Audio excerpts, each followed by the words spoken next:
And good evening, everybody. It's time to get started.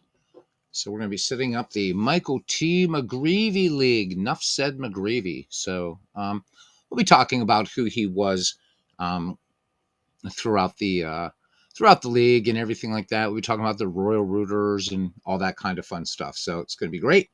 And welcome to Brother Jack Dawson. Welcome to John DFW. All right. Thumbs up for Jack says thumbs up for Brother Beatles. Baseball is very important for us. Indeed, it is, man. It really is, especially these. Well, it doesn't matter. Height of summer or depths of winter. Baseball's always there for us. So before I get started, I was looking over some messages in Discord. So first off, let me address MV.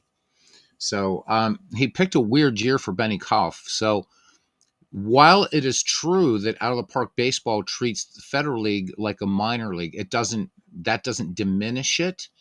And you could have picked Benny Kauff's 1914 year.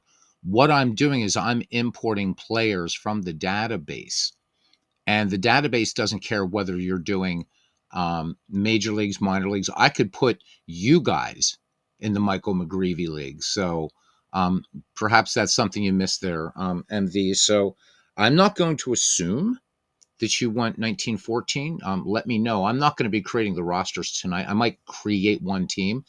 Depends on how far we get. Okay, so I'm doing a mass import of players. It doesn't matter. The reason why the Federal League, American Association, Players League, all that other stuff, right?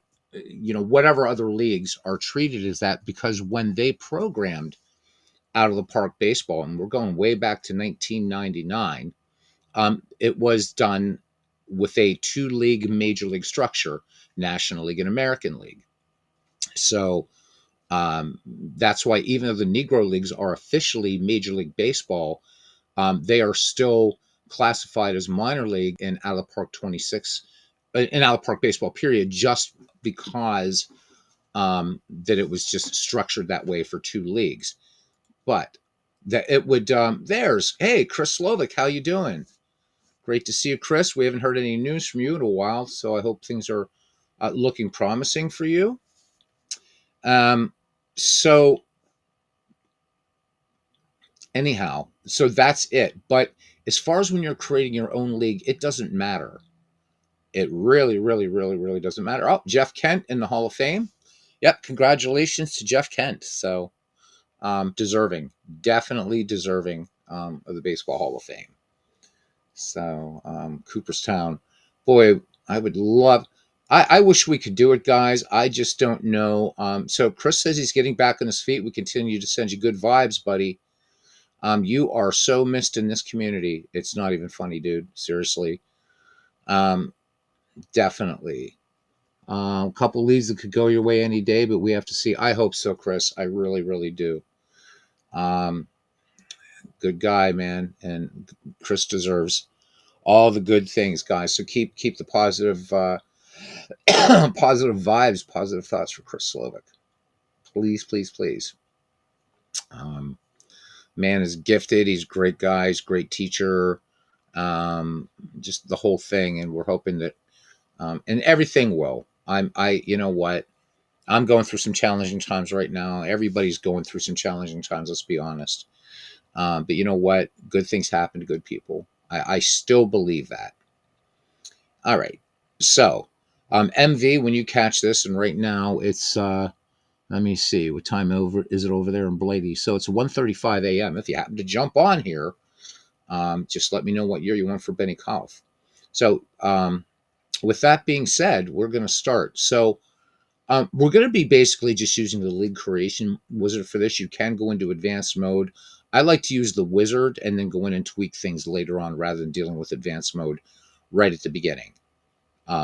So luckily, Out of the Park does allow you those two things. So first thing that you need to understand, and so I'm going to be presenting this as a tutorial also. I've done a couple of these on this very subject in the past of how to create your own custom baseball league, but rather than having people dig through this channel to find those tutorials, I just think it's good to just repeat tutorials every once in a while. I've done that with a lot of baseball games. So for those of you that know how to do this and you just want to see kind of the McGreevy League starting to take shape, that's cool. And if not, I'm sure there's going to be other folks streaming, and I'm sure there's other fun things you can be doing. So you're welcome to hang out, though. Certainly, we'll get some, hopefully, get some chin wagging in. It's early. It's an early start for me, and just in case there are any questions or anything like that. So tonight is basically going to be setting up the structure, putting the names, the abbreviations, but those are very, very important, especially the abbreviations, team abbreviations, if you are doing mass player import. And I think this is an important tutorial, as I was watching MV last week, and he was importing players one at a time. There's a better way to do it. We're going to go over the little what I like to call the baseball reference rule, which will make your creating your own leagues so very easy, so very easy. All right, so first thing though we need to do is make a distinction between what we're doing and tournaments. Okay, so we click on new game right here. Okay, historical exhibitions are under these are where you create tournaments. So this is where you're going to you can play up to 70 teams in baseball history, unless you're Mike Silver or Chris Slovak. They do it a little bit differently. There's cousin Ken Castro. Welcome in, cousin. I've been waiting all week for you for game 2 of the 1912 World Series. So anytime you're feeling like it, let's go to game 2. How about it? But anyhow, guys, so this is not what you would use to create your own league. Okay, because we're creating a league with a 154 game schedule. But a lot of people get confused with the historical exhibition. But this is strictly tournaments or just short form type things. So playing any two teams within the database against each other, replaying a World Series, setting up a tournament type thing. Okay, that's what this is for. Now, what Mike is doing is he's working differently than this, and we're going to be working up in this area. So the first thing that you want to do is select new custom game. And cousin Kiss is sorry, cousin the sack last week at 7:30 trying to work on that sleep debt. No worries, man. There is no worries at all. All right, for this league, we are not going to mess with challenge mode. Don't really care, as this is a league. So here we go. All right. Real world, this is all basically this is going to just give you a template. And these are all for real players, and that's fine. Historical, this is a way that you can that you're basically setting up a season replay. Okay. The one that you want when you're creating your very, very own league is fictional. So a lot of people kind of gloss past this, right? But with Out of the Park Baseball, you got to read stuff. So you're basically, this is how you're setting up your baseball playground, if you will. It can says players are real, historical, or entirely fictional, created by the Out of the Park player, fictional that are created. So this does have a fictional player generator. Some people are into that. I'm not. There's too much Major League Baseball even just to learn to mess around with that. But it's an option there for you. All right, so we're going to go ahead and click on fictional. And now, again, we're just going to be using the wizard. The wizard makes things really, really, really nice. Again, some people like to go right to advanced mode. I don't. I like to tweak later on rather than mess with this. So I would say for 99% of people setting up their leagues, setting up their own kind of thing, whether it's all kinds of teams from baseball history, or you're going to be working at creating fictional teams like we are, but with real players. This is what you're going to be doing, and you can use Wizard. Okay, so at this point, I've invited Mick F to join in. He said, "Well, you probably wouldn't need a ninth team. We'll take a ninth team. That's fine." The ultimate fantasy would have been to have 16 managers, but I also know going in that the years that we're working with here, probably there's just not. I mean, some people said, well, it feels kind of overwhelming, or their knowledge of 19th century and dead ball, and even baseball, say prior to the 1950s, or let's even say 60s, they felt they wouldn't be able to compete. But I would just remind anybody that would want to join something like this later, it's sort of like anything, right? I mean, there was a time when you couldn't speak your language. There was a time when you couldn't add 3 plus 2, things like that. And baseball stats are baseball stats.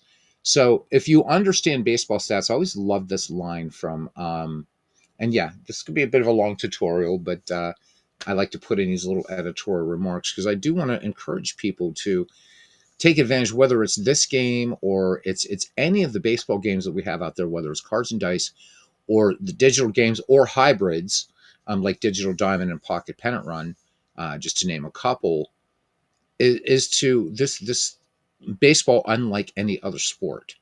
It's just statistically insane, and it provides a way to measure, right? So even if you take normalization out of the equation and things like that, a 300 hitter, as was talked about in the Ken Burns baseball documentary, it's not a number, it's a concept, right? So a 300 hitter meant something to somebody in the 1930s as it did in the 1950s, the 70s, the 90s to now. When we say a hitter's a 300 hitter, that we're seeing is a good hitter. You got to be a good hitter. You know, you're successful 30% of the time, you know, getting on base via a base hit. So whether you're looking at statistics from 1902 or 2002, the statistics themselves are the same. An earned run average is an earned run average. Batting average is a batting average. Obviously, the quantitative statistics, home runs, triples, doubles, singles, those go without saying. But WAR and OPS and all that kind of stuff, any sort of percentages, isolated power, that's numbers, right? No matter where you would go in the universe, no matter what label they would call it, basic math is basic math.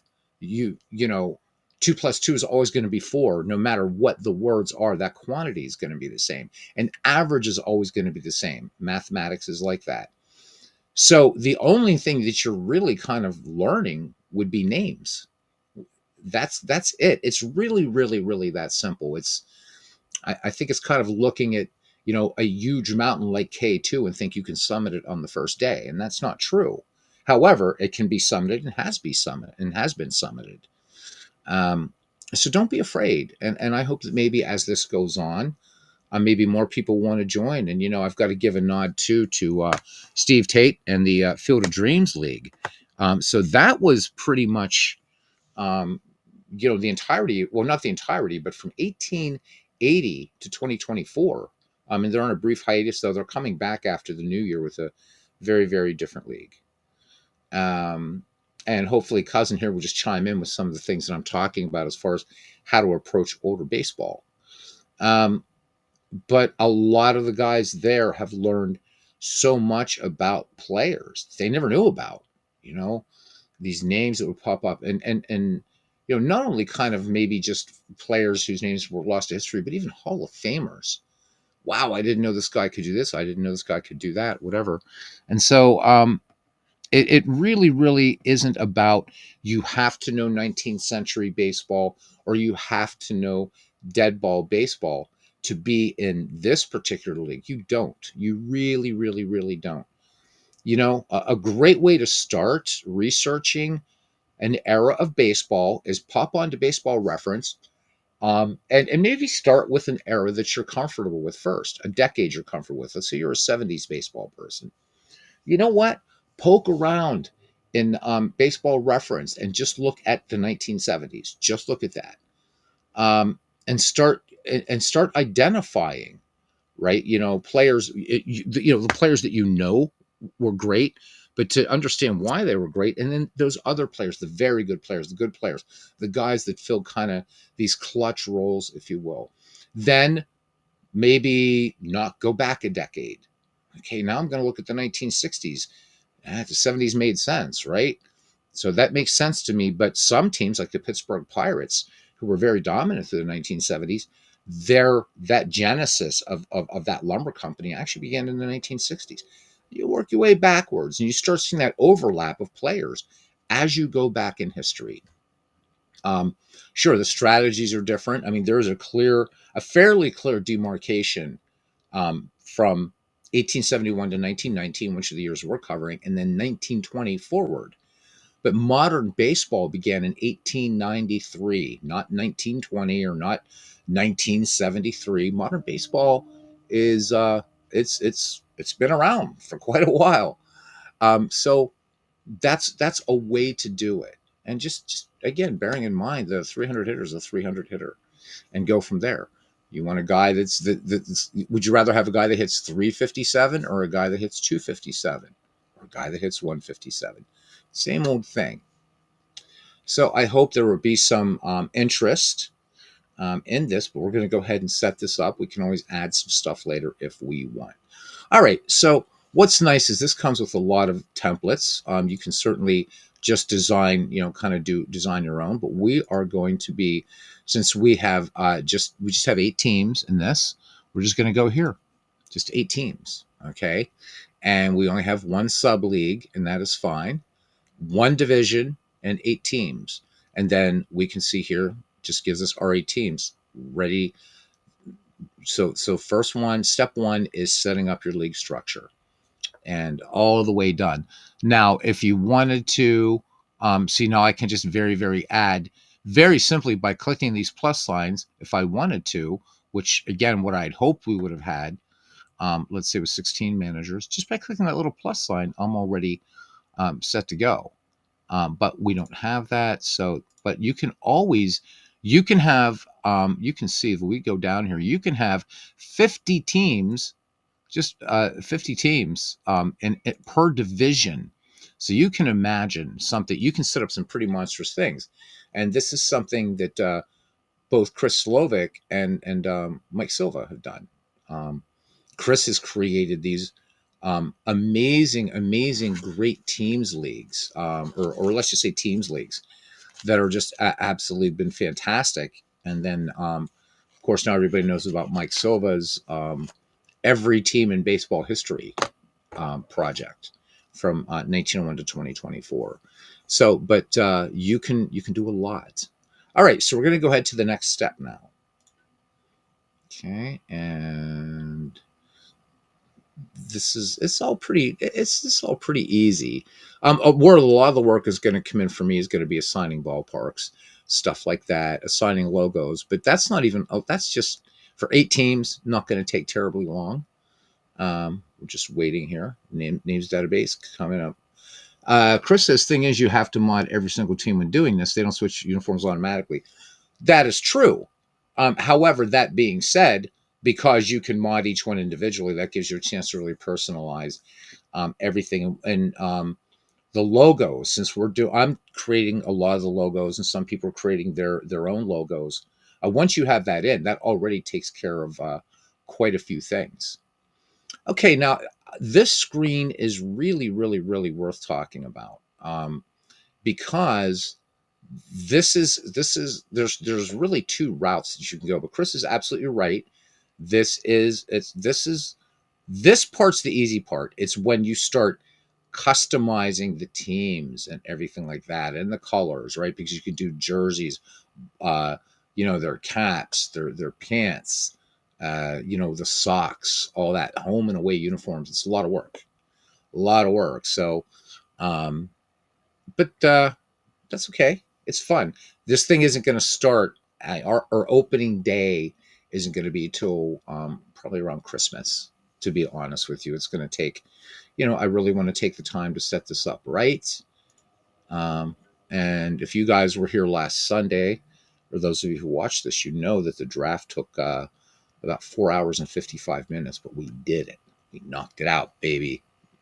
So let's say, for instance, though, that you wanted to create a league of just teams, actual major league teams from baseball.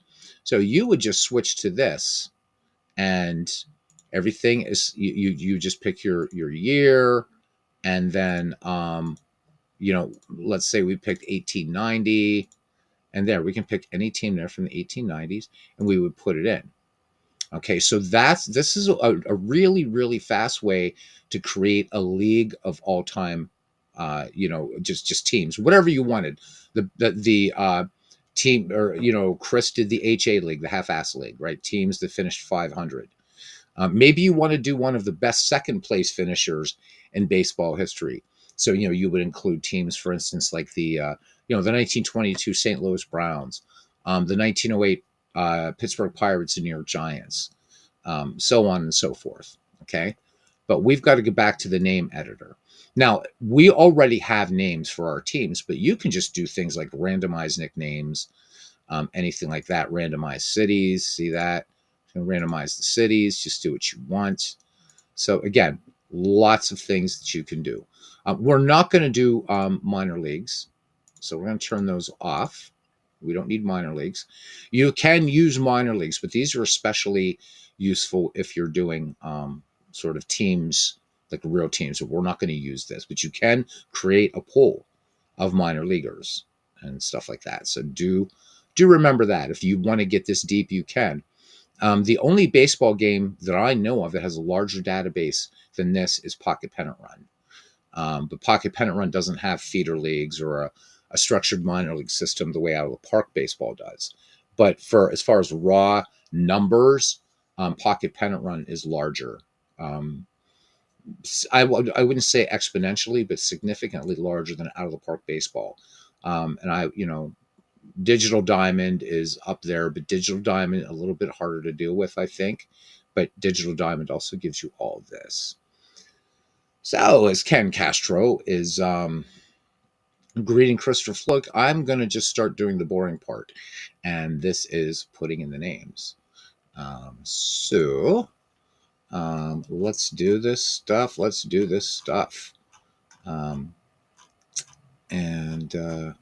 Should have asked everybody to do this a little bit differently, but that's okay. I've just got to dig back just to remember. Oh, no, actually I don't, because I had written an app, and I'll show this to you guys, that has, and I'm going to move this over here right now, just so I can bring this up, and I'll be bringing it back in a second. And it's our sort of baseball draft league, so that way I can pull a lot of information from this. There we go. So I'm very proud of the way this turned out. I'll just kind of drag it over here for you guys so you can see it. Yep, there we go. This is something that I created, and it's up there if anybody wants it to create your own. So we're going to continue, and all I'm going to do here is just use this now to get the just the rosters of everybody. I can use this by the draft board just to get all their names. Okay. All right. Cool. All right, baby. I'm going to try to do this so I can still see you guys in the chat. All right.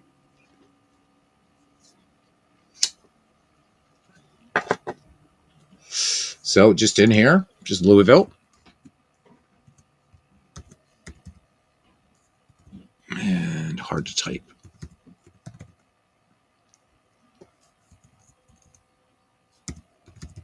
There we go. And the River Pilots. Pretty cool. And then when you're doing this, you really just have to, what naming conventions are you going to use? So what I'm going to use is just the first three letters of the first part of a team's name. So in most cases, they're cities. Mine's the only one that doesn't have a city. So mine is, I'm Maxwell's Silver Hammers because I wanted something Beatlish. So yeah, there we go. So we got the Louisiana River Pilots, and then they are just going to be LOU. So the reason you do want to remember your abbreviations is because when you're doing Louisiana, I'm sorry, man. I'm looking at it. I'm just really tired. I'm really tired, man. So we got this. Thank you. So I need somebody here to do some. There we go. There's the Louisville River Pilots. I don't know why I was thinking Louisiana. Anyhow, the reason why you want this is because when you do your mass player import, what will happen? Mick, do you want to join this league? You can. Let me know now, because I can add you. It's up to you. The only thing you would have to do is just, you're on the Discord, look at everybody's rosters, I could probably zip them, put them in a text file for you. There's just no doppelgangers in this league, so there's still a lot of good players out there that haven't been picked. And you don't have to know a lot about 19th century baseball or dead ball baseball to be in this. Most players are going to be uh, just like the AI do everything. In fact, the player development lab, we're really going to be playing a lot with that. So I'll give you a few seconds here, a few minutes here to decide while I kind of talk here. So when you do a mass player import, there's two ways that it will work. If you just import a player through this text file that I'll be showing you how to do with one team tonight, it's going to drop them all into a draft pool, free agent pool, okay? Which can be fun. That can be really, really fun. Okay, Shakis, you are way far. We are not doing ballparks tonight. But so you'll have to just remind me, or maybe we will do Louisville just to bring in that team tonight. But everybody else, hold off on your ballpark assignments. I do want to try to take this in steps, but I do appreciate it. Hopefully, we'll get a chance to meet your friend here soon. Sooner. So, anyhow, back to this. So, and then what you could do is have the game. You could hold an inaugural. You could draft and then draft from that pool if you wanted to do that. So, but since we already did the draft externally, because the idea is to create the best team that you can, researching, right? And whatever research resources you used, then you're going to create that team. By adding this designator and this comma delimited file that we'll be doing later, that I'll show you, when the program imports them, it will assign the players right to the team. So you save yourself a step. Now, at the end of the season or something, and this is something we are thinking of doing, we're going to be bouncing this around after season 1, is we're going to allow people to keep a very small amount of players, dump everybody else, and then redraft. But that's for later. So you want to make sure you do this. Okay, next one is the Dublin Double Days. Hey, that'll be after doing a bit of Dublin there. Okay, little nod to Ireland there from David. Okay, and all you have to do is, and leave it to David to pick the guy who everybody thought, and David knows too that he's not the inventor of baseball or the creator of the modern game of baseball. But there you go. Now, even if we want to have some fun here with Dublin, and maybe we will, if David doesn't mind, we're gonna actually have them from Ireland. So let's do it. I think that's so cool. So there we go. So you can even have teams from all over the world if you want. So just happens that we, and maybe what I'll do for my team is I'll make them from Britain. Why not? So this part, there's not a lot that I can do to say. So Manchester, we'll make them a Brit team as well. Okay, so this is MV's team, the Manchester. And again, you can put in, and I'm sorry, guys, if my typing's a bit, bollocks tonight. That's why we got John here. He's going to, John, by the way, is the creator of our Michael McGreevy Discord. Okay. So again, this is just going to be man. And then let's make these bastards. Too bad. Yes, because it's not its own nation. It'd be so cool to put the Welsh flag in here. But actually, you know what? Yeah. So he's Jamaican born, but he is living in Blighty. So there we go. Let's see if this does this as United Kingdom or how they do this here. Nope. Not going to be United Kingdom. It's probably going to be GB for Great Britain. I've never messed with this too much, to be honest with you. But again, just to show you that it's there. Where the hell? Did they do it as England? Yep, they did it as England. So we will let MV be England. All right. Now the rest of everybody is going to be pretty much straightforward. The North Texas Trojans. So now for these guys, what I might do is instead of doing I could just do NORT, which Mice, this is John's teams. Okay, and Trojans. Because I need something I'm going to remember.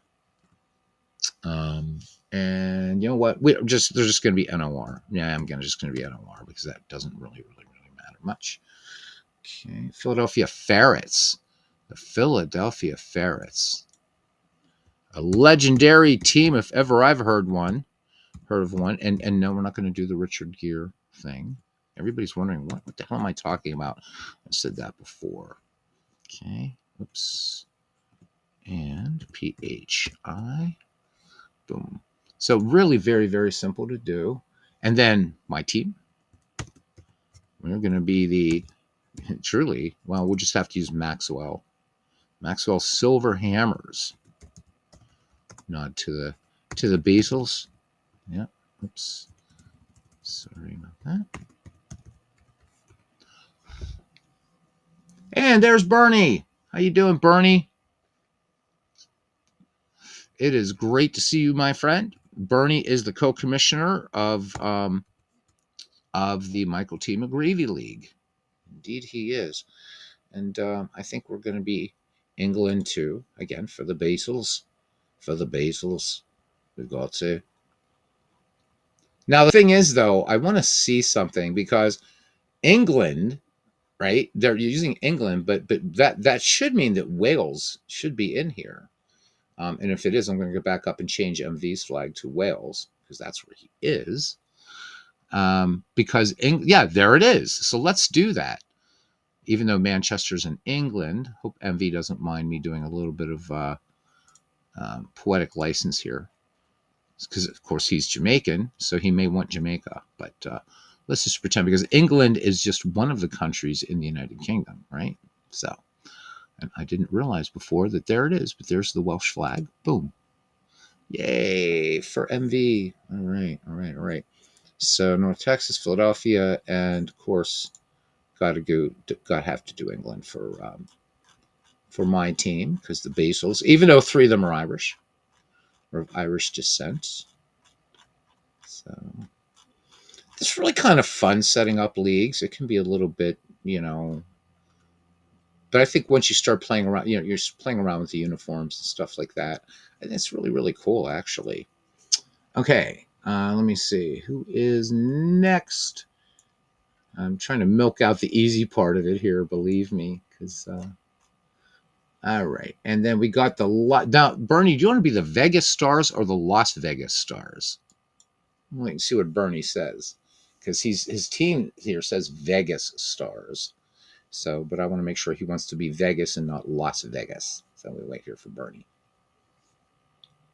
And we have to, of course, we'll name our league up here in a minute. And its legal level will be Major League. And then we're just going to go on to the next step. So this part's really easy. But again, just have in mind what you want to do. You can have unbalanced leagues, unbalanced divisions if you want. So he just wants Vegas, not Las Vegas. Okay. Thanks, Bernie.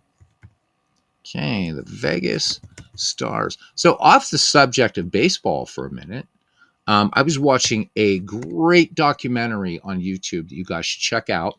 It's called Cosmic Dawn, and it's a NASA documentary about the James Webb Telescope, James Webb Space Telescope, and it's amazing. I actually stopped at about the 2/3 point because I wanted to get a start on this, but it's an hour. I don't know, about an hour and a half, and it's just incredible. It's incredible. So you guys check it out. If any of you are into astronomy, space exploration, I love it. Okay, and the Gary Mill Rats. So this is Carlos's team and GAR. Okay, so we are going to be the Michael T. McGreevy League. Thought we'd use his proper name this time around. His nickname is Nuff Said, and it was also Ned. So, and we're just going to call it the MTM is the league's abbreviation. All right. So, So there we go. So now that's how you set up the teams. That's it. It's that simple. It's just some typing. Again, you can just randomize everything. or if you want it. So we're not going to, let's just call it, let's just give it a fun division name. Let's just call the, let's, so we can get the whole spirit. And no, this is not a typo. That was his nickname, Nuff Said. So we're going to call it that, okay, for this division. And we can call this the Royal Rooter if we want. You don't have to put these in if you don't want to. But the fans that he led were the Royal Rooters. Again, we'll talk about them more when the season gets started. Okay, and we'll just call it RR. There we go. Tessier Ashpole, how you doing, man? How you doing? He says, thanks for the doc recommendation. I grew up on the Space Coast in Florida, so space is in your blood. The Webb telescope is so cool. Oh my God, it is. And so I'm trying to go off on a tangent here, but there's just amazing things that is just so cool. Because it even goes back into, right, because they're talking about all of that leading up to it. And I didn't know really until tonight why it's called the James Webb telescope, right? I thought it was some rich dude that they named it after, and it's not the case. It's actually named after the NASA director who was really instrumental in the success of the Apollo program. But all the challenges that they met, including the sort of the cooling process for the mirrors, why they use gold on the mirrors, but it's beautifully shot. It's amazing, and there's a scientist on there that she's not wearing her heart. Oh, she's beautiful. Anyhow, I think you guys will really like it. It's very, very inspiring, and the images that that we're getting with James Webb is just they're absolutely incredible, and especially right now with all kinds of division to look at how that NASA and ESA, the European Space Agency, and the Canadian Space Agency, and plus other countries work together on this amazing, this fantastic accomplishment built for exploration, and it's very, very inspiring. So even if you're not a big fan of space or exploration, maybe just watch it kind of for the human element. And for a time not so long ago, when we could work together as friends and not adversaries now. But it's excellent. So you're very, very welcome, good friend Tessie Ashpool. All right, guys, let's move along. All right, here we go. Now we've got our settings. So what we're going to do is the same thing that we did with the first McGreevy League. We're going to set to 1900. We're going to set to 1900. The reason that we're setting 1900, and we have to really, really thank Steve Tate for this one, is when we had the first McGreevy League, and God, it's been 2 years now since that epic run with Ken Castro, Todd B, and MV going down, and only one of the three of them going to be in the league this season. Hopefully Ken can make it back for season 2 or something.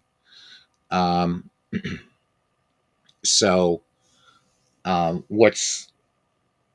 it's been that long. God, I can't even believe that long. So we started, but we were just doing some exhibition games, and we were noticing that Wee Willie Keeler was striking out a lot.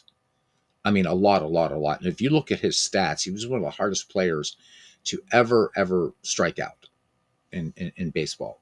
And he was striking out an inordinate number of times. The 19th century guys were really, really underperforming. And so this was the first night that Steve Tate actually came in and started talking. He said, by the way, he said, what do you have this normalized to? And, me being, a bit of an idiot that I am, I said, well, we have it set up for 1906 since the league encompasses 1880 to 1990. We thought, or 1919, we thought, why not just pick the year in the middle? He said, let me do a little research while you're going and playing here. And he came back and he said, let's try 1900. And all of a sudden, Wee Willie Keeler's not striking out anymore, and the 19th century guys were performing more to where they should have been. Okay. There we go. So we are not going to adjust league strategy. I'm not going to do that. Okay. Now, do we want to hold an August or fantasy draft of the league, or would you like to randomly assign players to all teams? We are going to leave this checked. I don't want to randomly assign anybody. Okay. So then we've got our schedule settings. I'm thinking that for the 19th century, and here, Ken, is if you're still here, is where I kind of need your help. I think over 154 games might be kind of meh for them.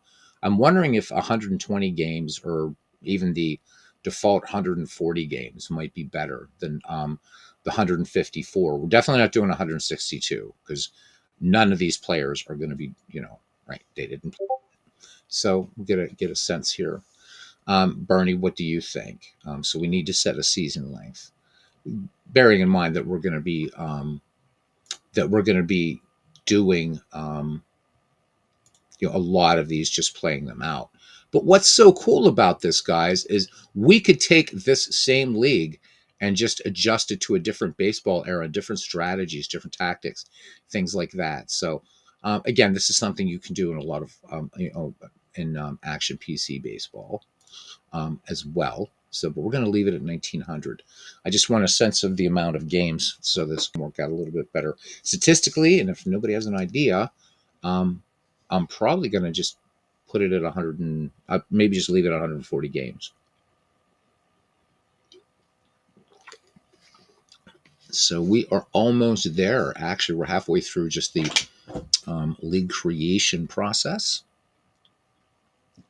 And I'm not hearing anything. So reading anything. So I'm going to leave this at 140. So it's going to be a 140 game schedule, and the typical series length. You can.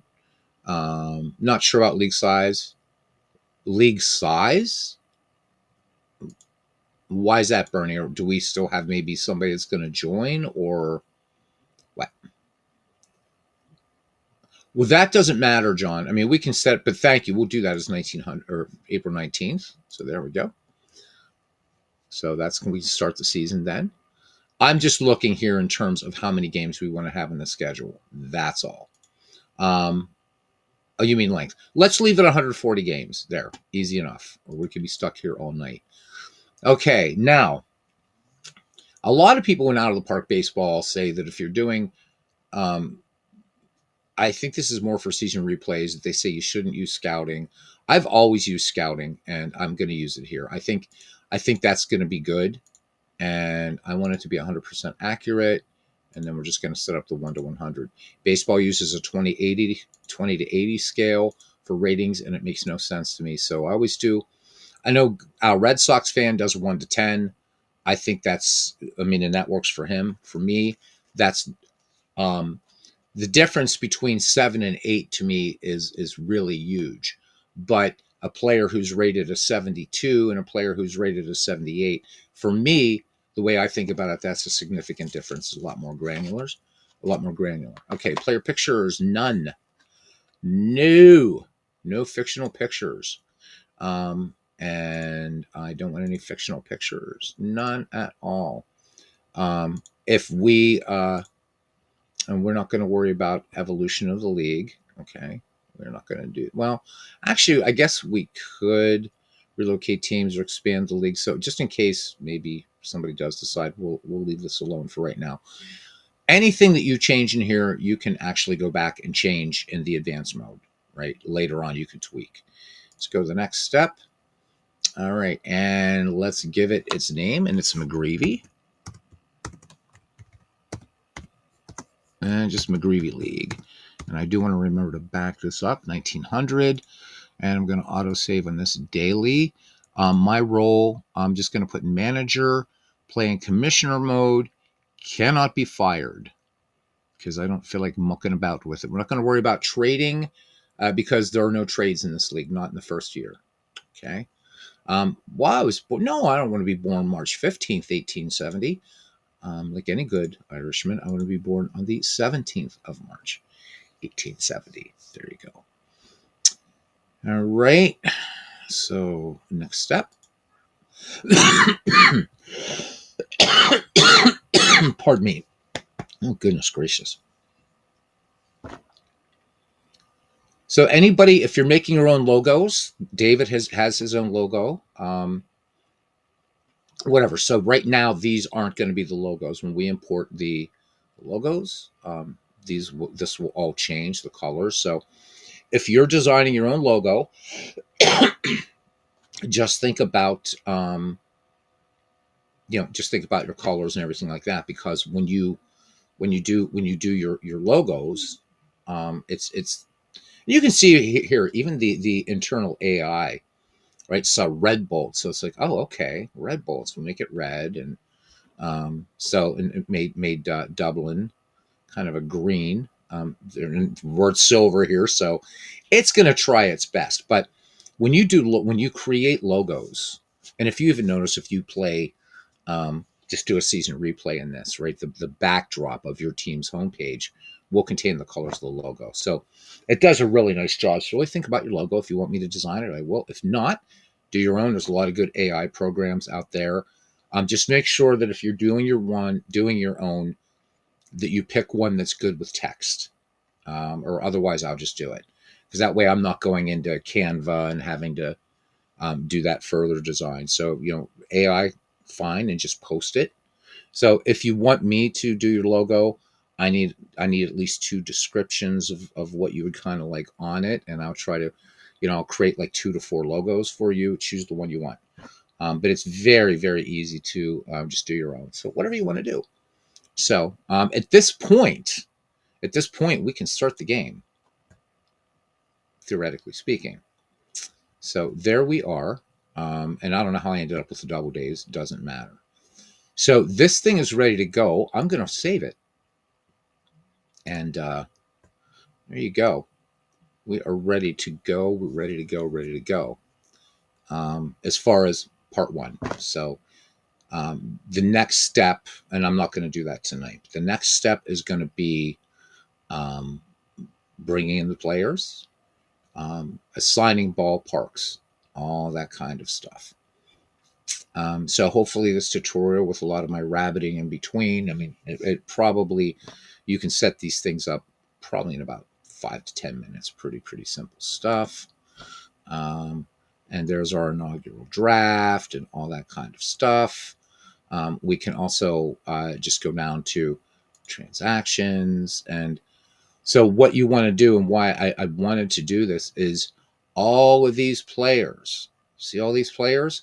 When it creates a fictional league, even though it says players can be real, you're going to see all these, you got to empty all of this out. Empty all of this out.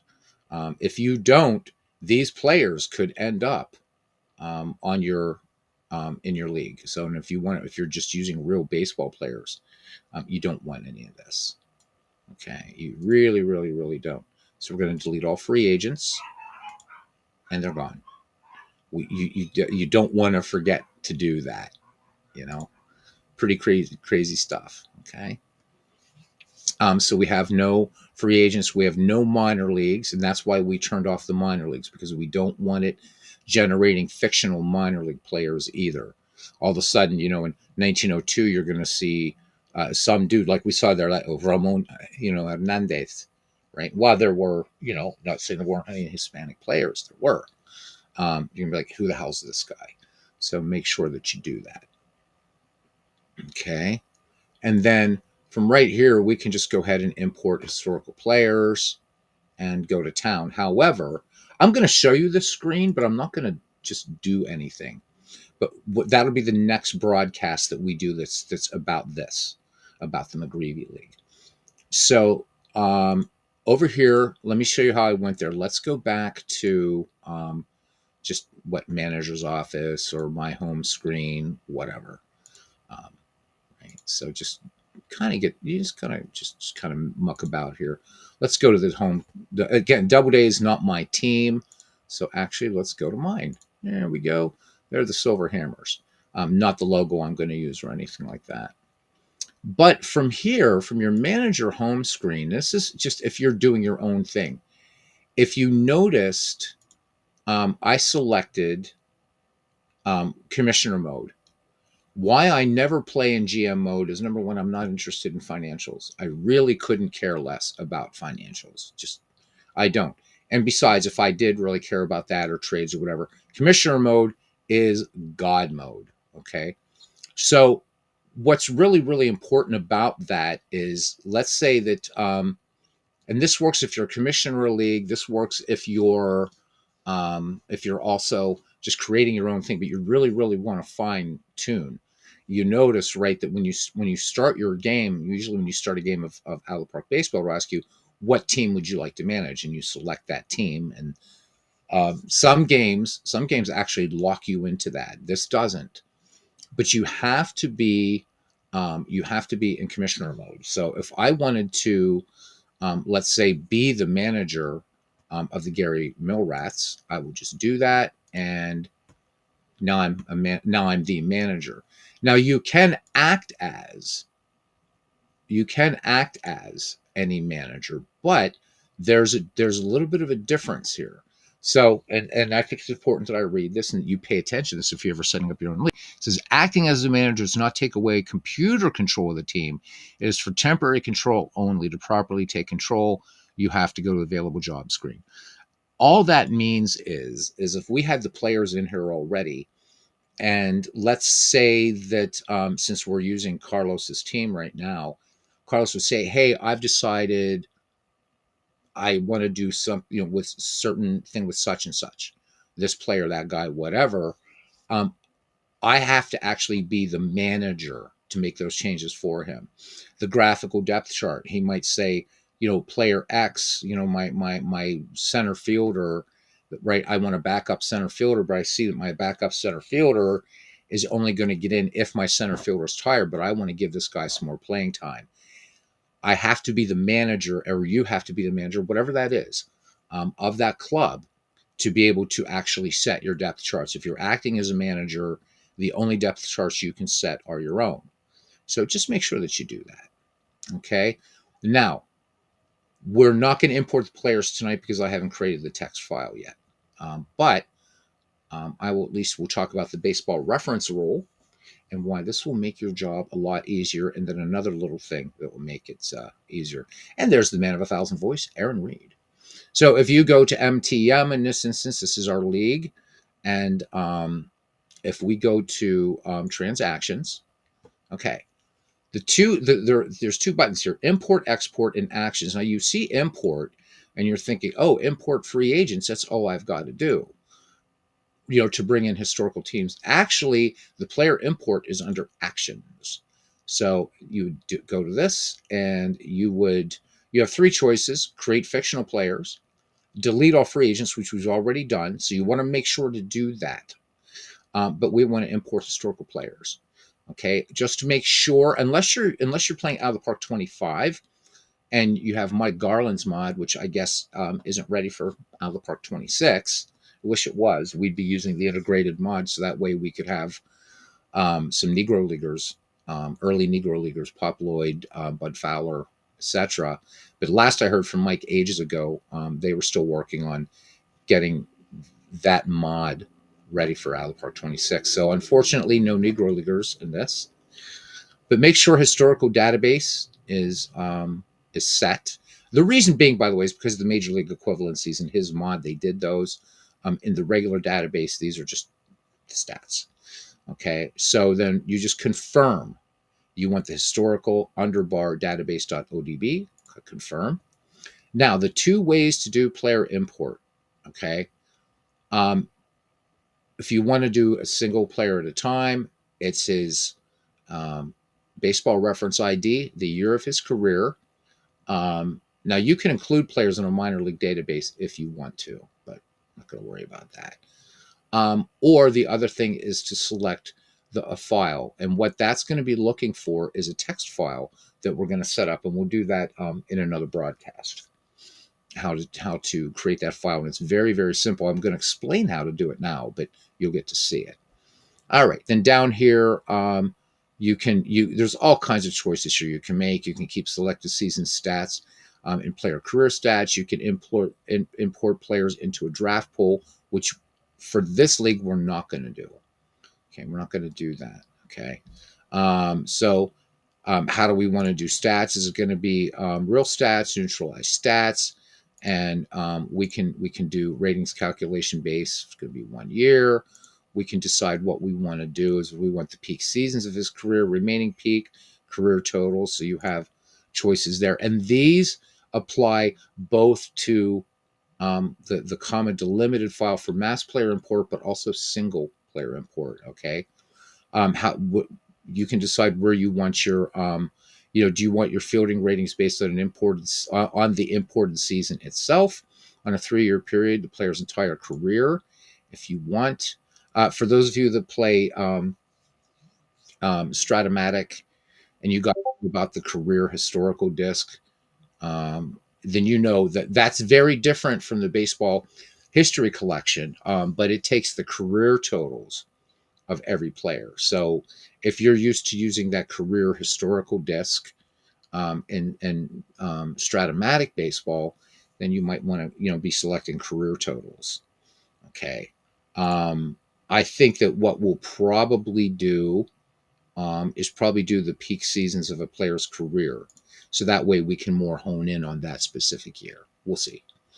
And we could double the weight of current year stats if we decide to. So again, it's keeping with that idea of creating that best team possible that you can. Okay. If there's real life splits, yeah, of course we would import them. And then adjust hitters. We're not going to worry about any of this adjustment. Now, the baseball reference rule. So I do have a database that I've put up, and I will put up again in the Michael T. McGreevy, but the new, right, just for your own personal use if you guys want it. Basically, it has the player's baseball reference ID, a comma, his name, a comma, his rookie year, and then there's another comma, and then his final year in baseball. So that's a kind of nice way to do player import. However, if you already know the season and everything like that, the baseball reference ID is really, really easy. And here is how it works. Okay. And we can even see an example up here with Babe Ruth. It would take up to the first 5 letters of a player's surname. Well, Babe Ruth only had 4, so that's fine. That still falls in that rule. So Clemente, in other words, it's just going to take CLEME, and that's it, right? First, and then it's the first 2 letters of the last name. So for Clemente, it'd be RO. And then since he's been the only Roberto Clemente, or even a Robert Clemente, or a Rob, maybe there's a Rob Clemente, but the one we want is Roberto Clemente. It's going to be 01. And all that designator is, we can see here for Babe Ruth, there's only been one Babe Ruth in baseball, or there hasn't been a Barry Ruth, right? Because if there was a Barry Ruth, then Babe Ruth himself would be 01, and the designator goes historically. So even if there was a Barry Ruth, and let's say there was a Barry Ruth that played in the 1970s, he would be RUTHBA02. So just think chronologically. So there are 2 Dutch Leonards in baseball. So I know when I'm creating this, I forget who has Dutch Leonard right now. I know that it's the Dutch Leonard from way back, right? Not the later Dutch Leonard. But that's all. So up to the first 5 letters of the last name, the first 2 letters of the first name, and Baseball Reference uses nicknames for a lot of the players. So, for instance, it's Babe Ruth. So you would think that, okay, it's got to be, it's going to be, it should be Ruth, Ruth GE01, because his first name was George. But it will use nicknames. So we saw that with Home Run Baker, because there are 2 other Frank Bakers in baseball history, but Home Run Baker is his own. So it's BAKERHO01. So just try, do that little mental exercise. Hey, there's Legend Sports Universe. How you doing, man? Great to see you. Just going over this mass import stuff and talking to people here for a little bit. We're getting near the end here, so if you have a game tonight, it'd be great to watch a Legend Sports Universe game, certainly. Yeah. So try it on your own. I don't care. We could even have a little fun little interactive learning experience here. Somebody name a player and somebody else. Okay, how quickly can you, without cheating, without looking at Baseball Reference, can you create a player's Baseball Reference ID? Now, that being said, for those of you that don't want to mess with that stuff or whatever, if you're creating your own leagues, that file that I'll be posting, there's, I don't know, about 18,000 players in it or whatever. Again, it will have the baseball reference ID and his name. Okay. Legend says he's still at work, but plan a game late this evening, unless things go haywire. Oh, I hope you do. This is my Saturday night, and I'm hoping things don't go haywire. So, and I know usually you're about another hour, hour and a half. So, guys, Legend Sports Universe, season 5 of the Franchise Stars Baseball League is in full swing. So, um, so if Aaron Reed were a baseball player, if Aaron Reed was a baseball player, his baseball reference ID would be REED8801. That simple. I know I'm kind of harping on this, but I know with MV the other day I had to keep. He wasn't trusting himself even after So no, this is the rule. This works all the time. So up here you would type in, if you're just doing a single player import, Roof BA01, and then 1918, and then just import player. Or down here, when you click to select a file, just remember where you place the file is all you have to do, and then you would select it, import it, and it will bring those players on the proper rosters. Reds Pirates in the docket tonight. So 2 longtime rivals, especially in the 1970s. So I'll be there. And my Pirates did pretty well last year in the Franchise Stars Baseball League, considering that our really big guns aren't even on the Pirate team yet. And in Mike's Big Beautiful Baseball Bash, Mike told me the other day that the Pittsburgh Pirates as a franchise overall are 6th best. And this is again, this thing encompassing every team from 1901 to 2024 or so. Go Bucks. Go Bucks, baby. Yep. When you do a bunch of names and get used to it, becomes muscle memory. Yeah. Yeah. When you're talking about the baseball reference thing, it really, really is. It's super, super easy. And it, because when people were still getting used to it, I remember doing player import in this thing, and you went to baseball reference and you copied the last part of the URL for that particular player. And it's like, oh, but wait a minute, it's this. And that's all. So the baseball reference ID. So as far as league setup, the next things that we will actually do is I'm going to be pulling all those rosters, and I will show you guys what they look like here. Let's go back up here. So there we go. Parallel League did it really easy for me. Some players did screenshots, and that's okay. But he did for Louisville. So what I would do is I'm just going to look at this, create a text file, right? Just Notepad, very, very easy Notepad. Text files for bulk import. Absolutely legends, because you do this one player at a time, right? One player at a time as I was showing up. That's going to take forever. Do the bulk import. You're basically copying, pasting, and the only thing you're really copying and pasting, I guess, is just maybe not much of anything. So I'm going to look here, and this is going to be just to give you guys an idea, right? So in my text file, it's going to be JOHNSWA01, right? Comma 1913, comma LOU. Then I just hit return, and you don't put spaces in a comma delimited file. You don't do that. No spaces. So it's baseball reference ID, right?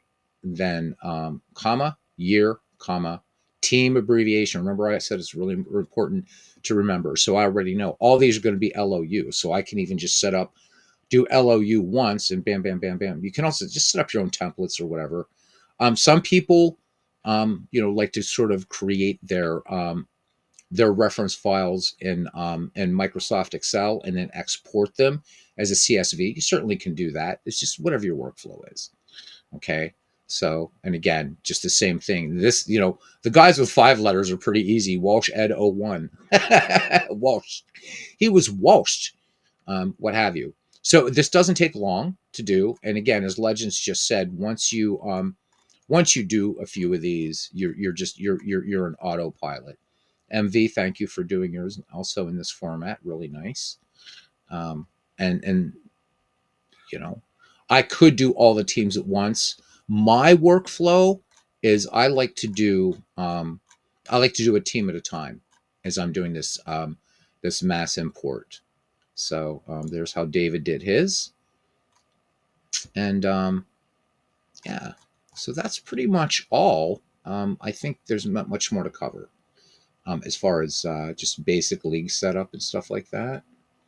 And I hope this was helpful. I'm going to go ahead and close out the Discord there. Okay. Hopefully there's not any questions, you guys. Next time that I come on with Out of the Park Baseball, that's when we're going to populate rosters. So hopefully you'll join me for that. And I think that's it. I think we are done.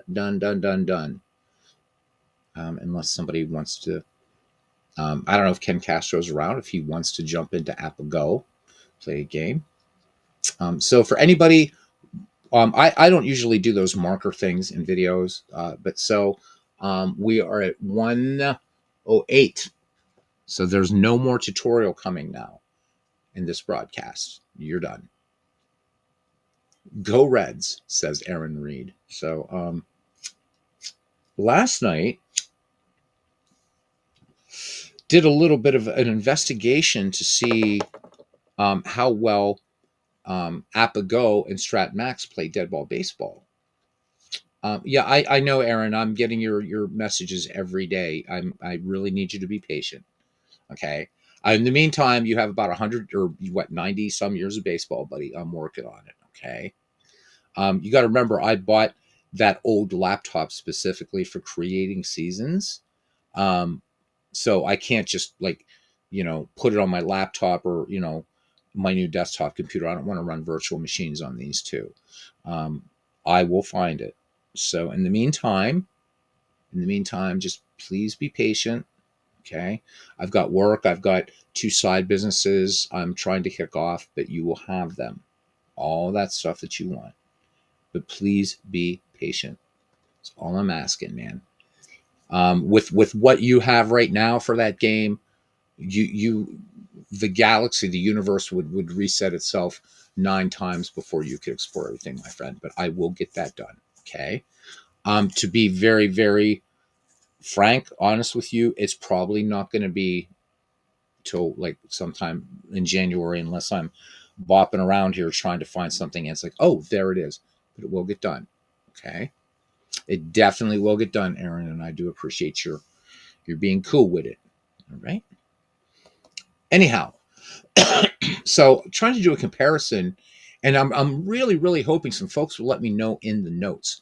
People that have played Apago and people that have played Strat Max. What I've noticed is Apago plays dead ball baseball. It just does it right. It was playing aggressively. It was stealing, and that was really good to see. And but Strat, there was 2 men in scoring position, 1 down.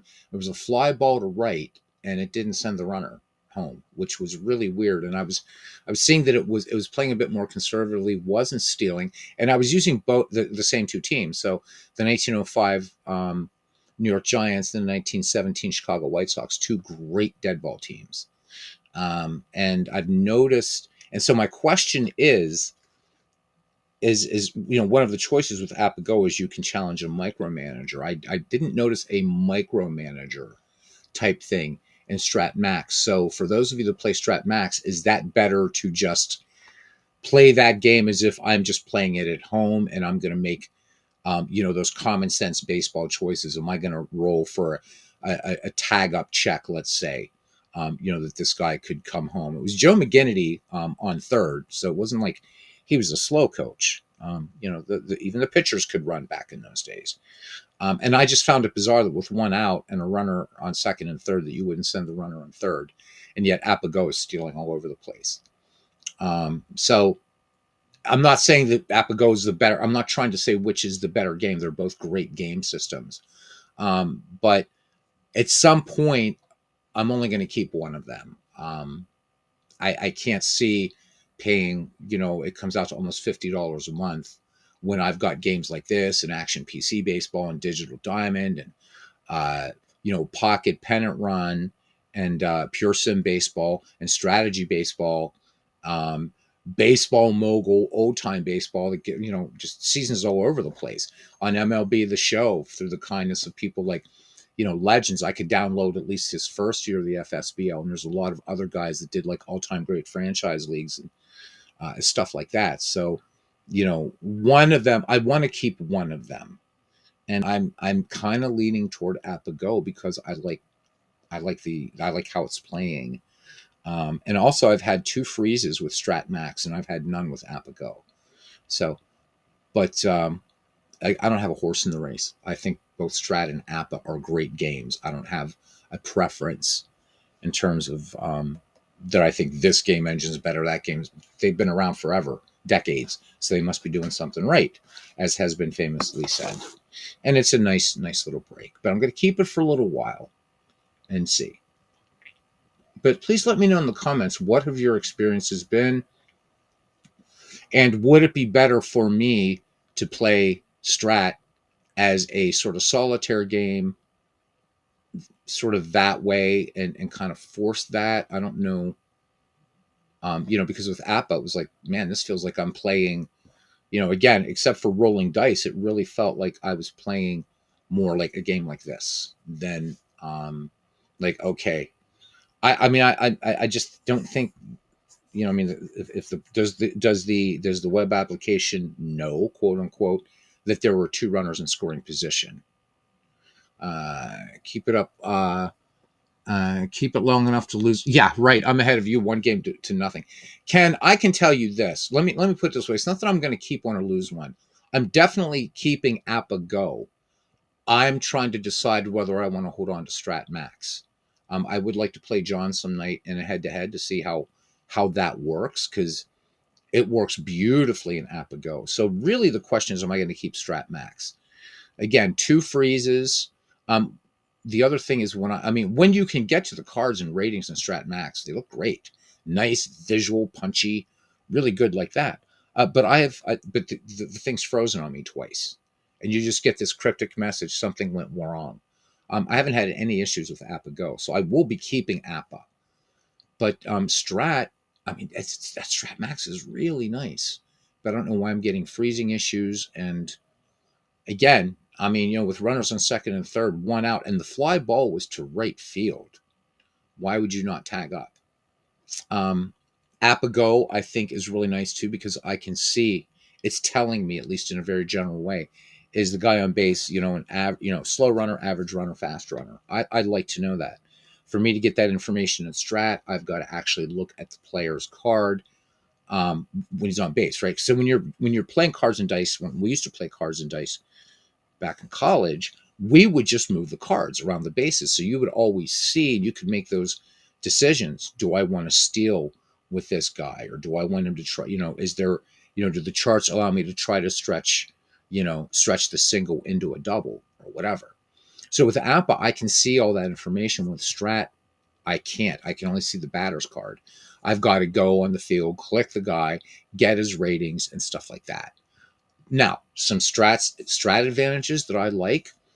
So guys like Ken Castro, Clinton Parks, and Dwayne Martz, they can look at an Apple card, and I can name a number, and they're going to tell me what that result is, and I think that's super cool. So Apple guys have this kind of code. What I like about Strat is when you roll the dice, where they stop, you get that play results right there, and I like that. I really, really like that.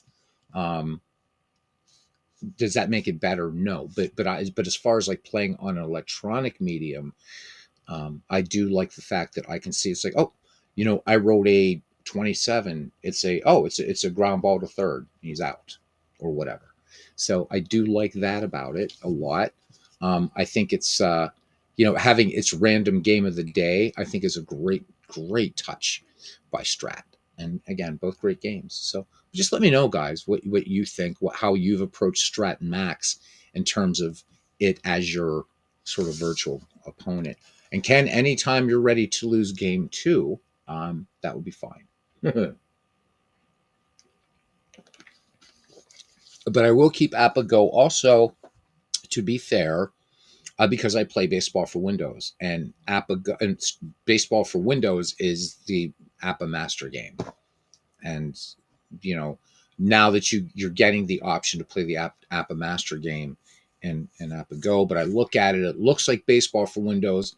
The ratings all make sense to me. The player, those kind of, not the actual Appa cards and dice card, but the card that's used in the digital game, that looks exactly like it does in Baseball for Windows. So I feel very at home with it.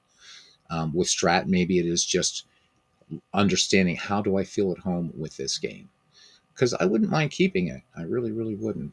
I think that would be really super cool. There we go. Got rid of my little thingy down there. So Ken, let me know. This is my Saturday night, but I know it's getting a bit late for you, my friend, and I know you're, um, you got that rest debt, that sleep debt that you're talking about. So, that is it, guys. Wow, this is, I think, probably the earliest broadcast I've ever done, or one of the earliest, at least in an evening. So, that is it. Hopefully, Legends will be on with the game a bit later. So keep a weather eye out. Make sure you're receiving all notifications. As it's actually, you're good tonight. You want to play a game now? You want to play a game now? We'll do it now, man. Why not? So at game one, which let's do it. You guys, you want to do it? Let's do it. All right. Let me open up. Let's go to AppAgo, baby. And we'll put this down here. I don't remember if I saved this, but we're going to save it. Okay. And let's exit out of the Park Baseball. Yep. All right. Nifty, neato, keen. There we go. And let's put... All right. Now, you guys might get a little dizzy here for a minute, but I've got to switch some crap around here. So you're going to get the...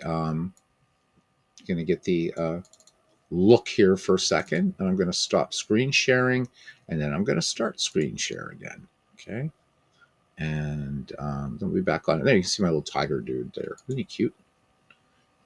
Cute dude. Should make him a little pirate with a or a little tiger with a pirate hat. Actually, my two favorite franchises. So there we go. Baseball AppAgo. Okay. Yep. Yeah, I'm bringing Mathewson. I had McGinnity in game one, so Ken, I'm not sure. Does this just keep us sort of going here or not? I don't know. Let me know. But let me share my screen. So this will be game two. Cousin Ken Castro and I of the 1912 World Series. Game one of 19. The game one that we played was pretty damned epic. Pretty damned epic. So are you going to be issuing the challenge, cuz? Go ahead. I was home in game one. Yes. Yep. We can alternate home and away. That's fine. Yep. That is absolutely fine. If you would be so kind as to issue the challenge, we will do it.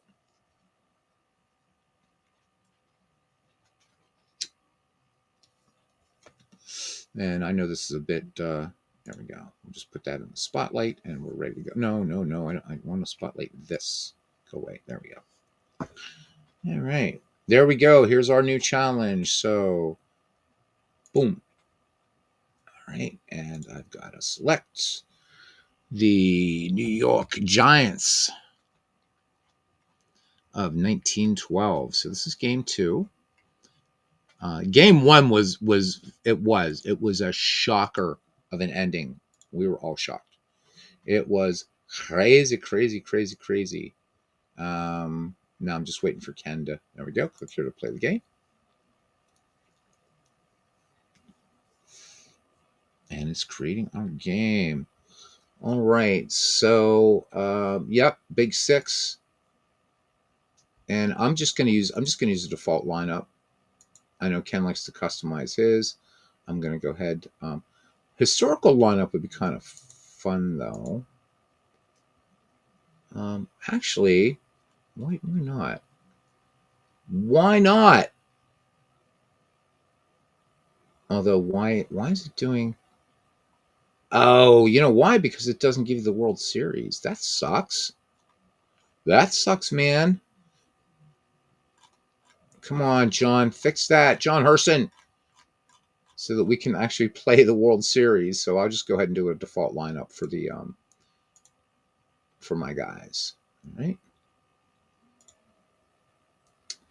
All right. So it's going to be Fred Snodgrass, Fred Merkel, or Chief Myers, Larry Doyle, Beals Becker, Red Murray, Buck Herzog, and Art Fletcher, and Christy Mathewson. All right. And so Ken is actually setting his lineup. So the Giants looking for a repeat shocker of game one, and that was fun. Bottom of the ninth, man. We were woof. So game three, cause I'll be going with Marquard, and game four back to McGinnity. Just so you know. We're gonna be playing with the master rules here, guys.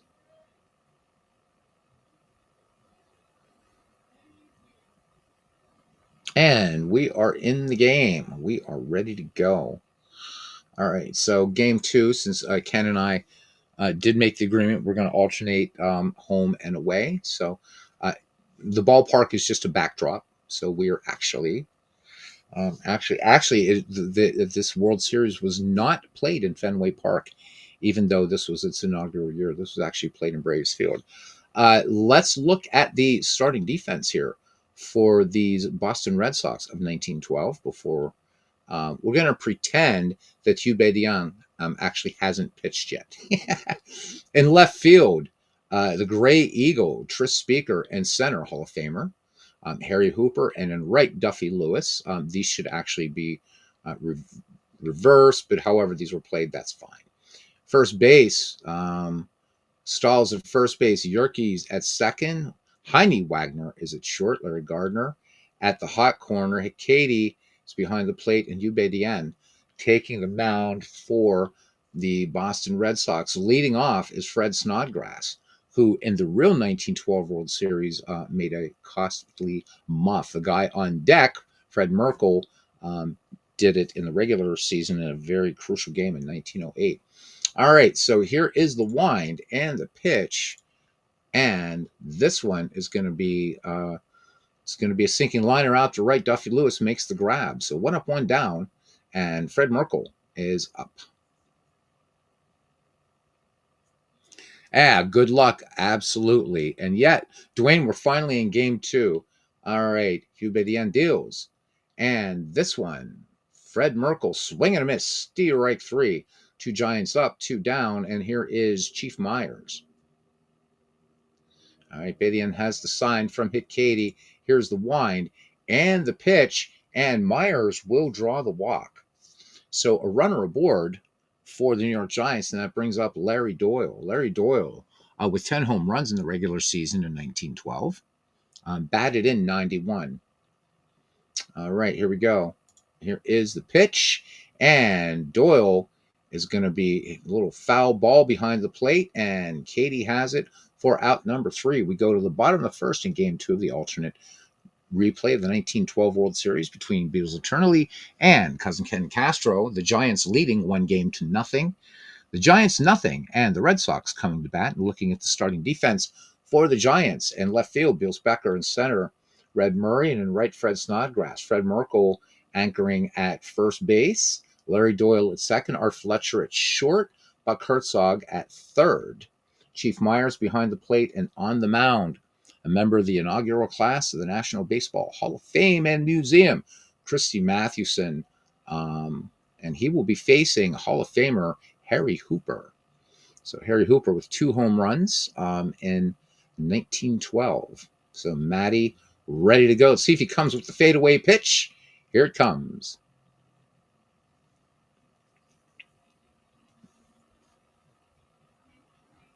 And we're waiting. So we see this little clock here. Not sure what's What do we got there? There we go. So Hooper lines out to Art Fletcher. So one down. So hard hit ball to the shortstop, Art Fletcher, but he makes the grab. All right, here's one of the greats of all time, the all-time leader in career doubles, Tris Speaker, the only man to also have three 20-plus game hitting streaks in the same season, the only person in Major League history to do that as well. The Gray Eagle played so shallow in center field, he was almost at second base. Here we go. Here is the pitch. And this one swung on, and this one is just going to just bop over second, and Tris Speaker, Troublemaker, is on first, and Speaker has some serious speed. All right, coming to the bat now, Jake Stahl, one down. Matty trying to turn two here. Here's the pitch by Mathewson.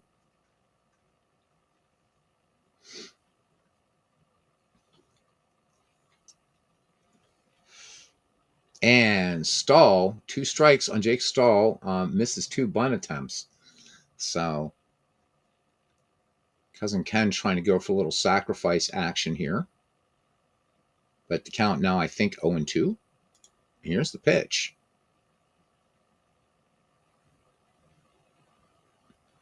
And Speaker's out. Myers to Doyle, who puts him out. So Tris Speaker attempts to steal on the strike, but it doesn't work. So two away as Tris Speaker is caught out.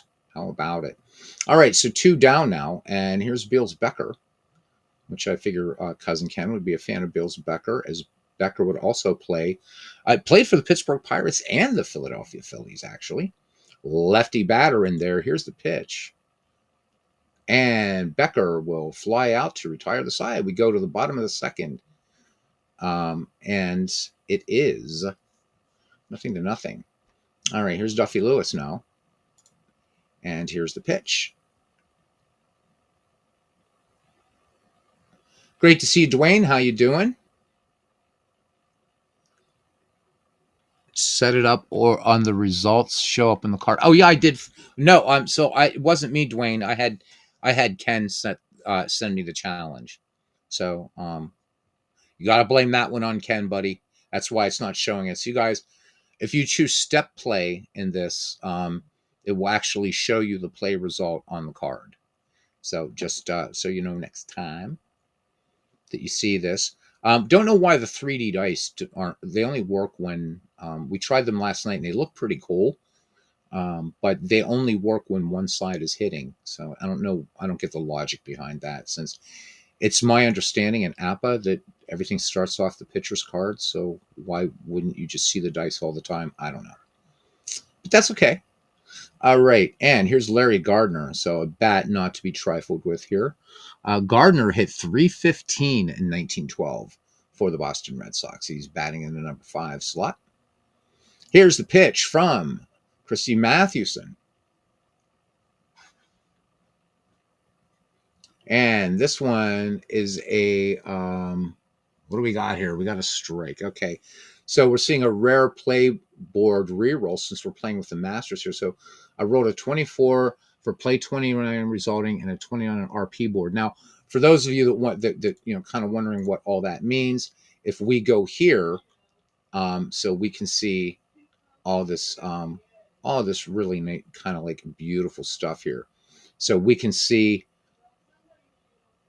for those of you that play cards and dice, this is what you would actually be consulting. So it looks at the rare play board and it rolls a result on that board, and using fielding 2, and the result is a strike. So just in case you were wondering what all that was about, I like to just keep this. This is easier to see when I'm kind of broadcasting the game. All right, here's the pitch to Larry Gardner.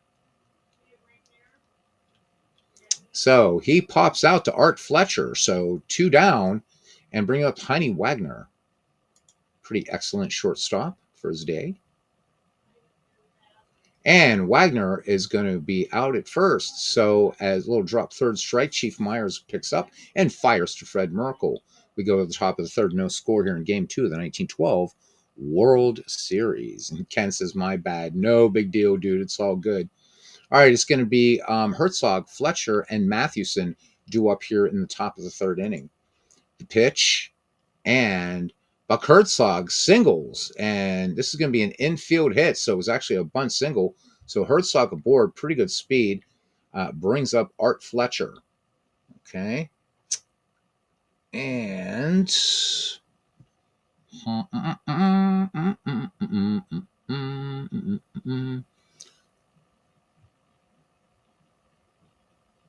Ken's looking bunt.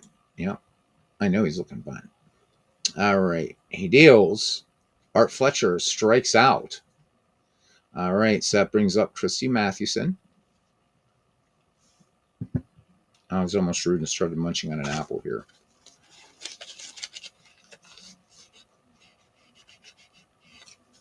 All right. So Mathewson at the plate, one down. Christie with a 264 average in 1912 in 110 at bats. So not too shababonious, is it? All right.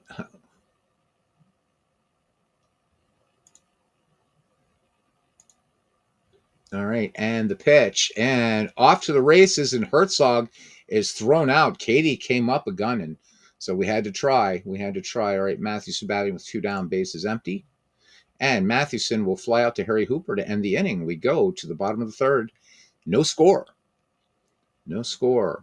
All right. Steve Yerkes, hit Katie, and Hugh Bedian due up the bottom of the order for the 1912 Red Sox. Mathewson peers in, has a sign from Chief Myers. Here's the wind and the pitch.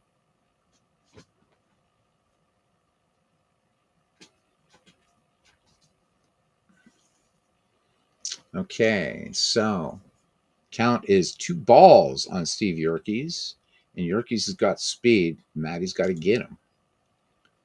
2 hits in this game, one each for one hit per team. And Yerkes will ground out to Merkel, who'll take that one 3 unassisted. And there is the professor, Clinton Parks. He says, "Good evening, children." Good evening, Professor. How you doing? All right. Here's Katie. And the pitch from Big Six. And that's a strike, but not a strikeout. Matty winds it up, and here's the pitch.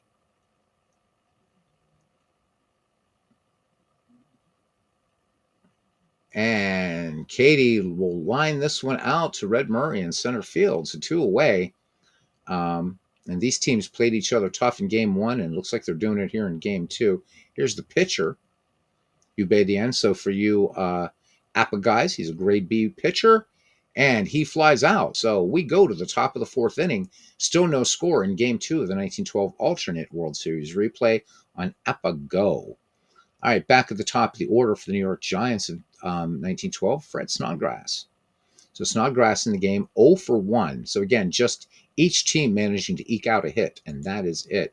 Bedian deals, and big swing and a miss, and Snodgrass will be another K. All right, here's Fred Merkel now. And Merkel swings and misses, strike 3. So 2 up, 2 down, and Bedian looking for the trifecta here. It's Chief Myers, nothing for 1. The pitch, and this is a strike on Myers. Myers back in the box now, digging in, looking determined at the Boston hurler. Evening, children, and dirty old man, says Clinton. That is funny. Here's the pitch. And this one out at first. This will be just your basic textbook infield out. We go to the bottom of the 4th inning. No score. And Mathewson will face the top of the Boston order, Hooper, Speaker, and Jake Stahl. Matty deals. He's going to bring that fadeaway pitch. Come on, Matty, bring that fadeaway pitch. And Harry Hooper is out at first. So a little tapper back to Mal Mathewson on to Merkel. Score that one 1-3-1 away. And here is the Gray Eagle. Gray Eagle with a lone hit for the Boston Red Sox. Here's the pitch. And Speaker is out at first as he sends a roller up to third, and Herzog across to Fred Merkel for out number 2. All right, Jake Stahl in the box now. His last time up, he struck out. The pitch from Matty. Lone strikeout, Mathewson, by the way. Jake Stahl singles. So this one, an infield, a little infield bunt job, as infield bunts tend to be. All right, brings up Duffy Lewis now. And the pitch.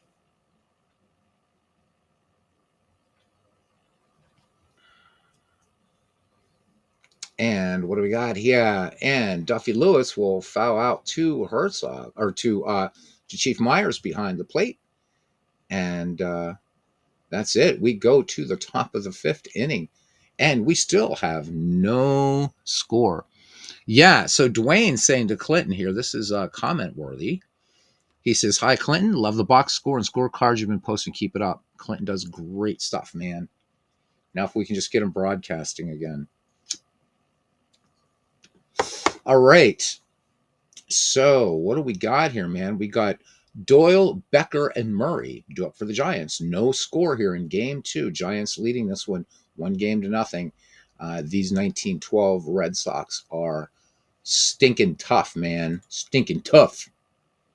And Doyle will ground this one up the line. Jake Stahl waving off Hugh Bedian, and he will take that one 3 unassisted, 1 away.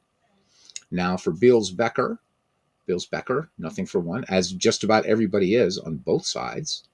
Here's the pitch.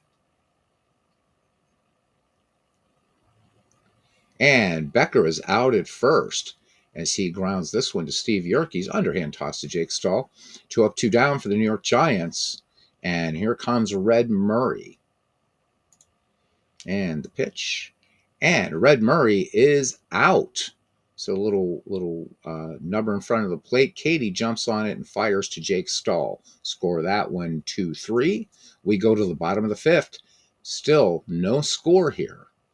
At the home of actually where the Boston Bees would have played in 1912. Fenway wasn't big enough, I guess, for the first World Series ever, for the first Boston World Series. So, all right. We will have Gardner, Wagner, and Yerkes due up for Boston. All right, Matty deals. And this is a single to right. And so here we go. Now with the Boston Red Sox with their 3rd base hit of the game, the New York Giants with just 1. So both pitchers have shown up today to stymie the wicket men here. All right, here's Heine Wagner now. 0 for 1. Got speed there, and I can't defend against the steal, man. Well, I could with no, I can't. That's an intentional walk. Blah. All right, here's the pitch.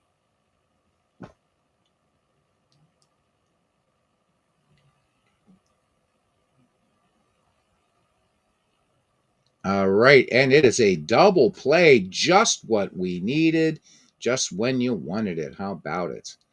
All right, so Fred Merkel and Larry Doyle with the putouts.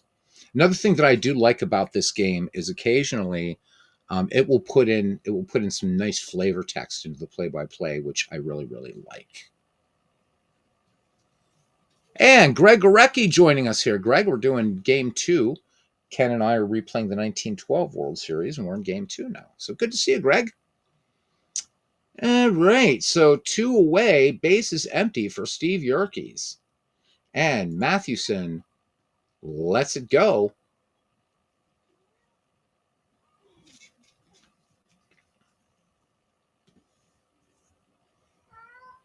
Mathewson getting that timely double play there. And that, if you hear a meow, that's my big cat. That's my big cat, Albert. And Yerkes is out at first. Again, tap back to the mound. Mathewson to Merkel. Tough game here. Top of the 6th in this pitcher's duel. No score. All right. Let me see. So Clinton talking about what he's been posting. He says, that's from National Pastime Next Generation Plus TBR portion of the game. What I posted yesterday was the 1960 standings and stats. Those are from Skeeter Scoff National Pastime 3, which is a game I'd love to get. But me being the completionist, I would have to take out a loan to get everything they have. But still thinking about getting some seasons for that game. Comes very highly recommended. And if I can use it with Paul Fay's Baseball HQ app, which once the update to Pocket Pennant Run comes out, we're going to have Paul on to talk about that. So you see, there's 3 games in 1965 and one real game in 1908. And he says he'll pull stats. Actually, 1965 still real baseball too. Just messing with you, Clinton. All right, John DFW says, sorry for a dumb question. So Apple guys, you're going to have to answer this. Okay, and let's comment it so for other people watching this later or listening. He says, sorry, no such thing as dumb questions, John. But anyhow, he says, sorry for the question. We're going to do that. He says, for the outfield rating, is lower better or higher? And for infield. So Ken says that higher is better. And he says that outfield ratings 1 to 3.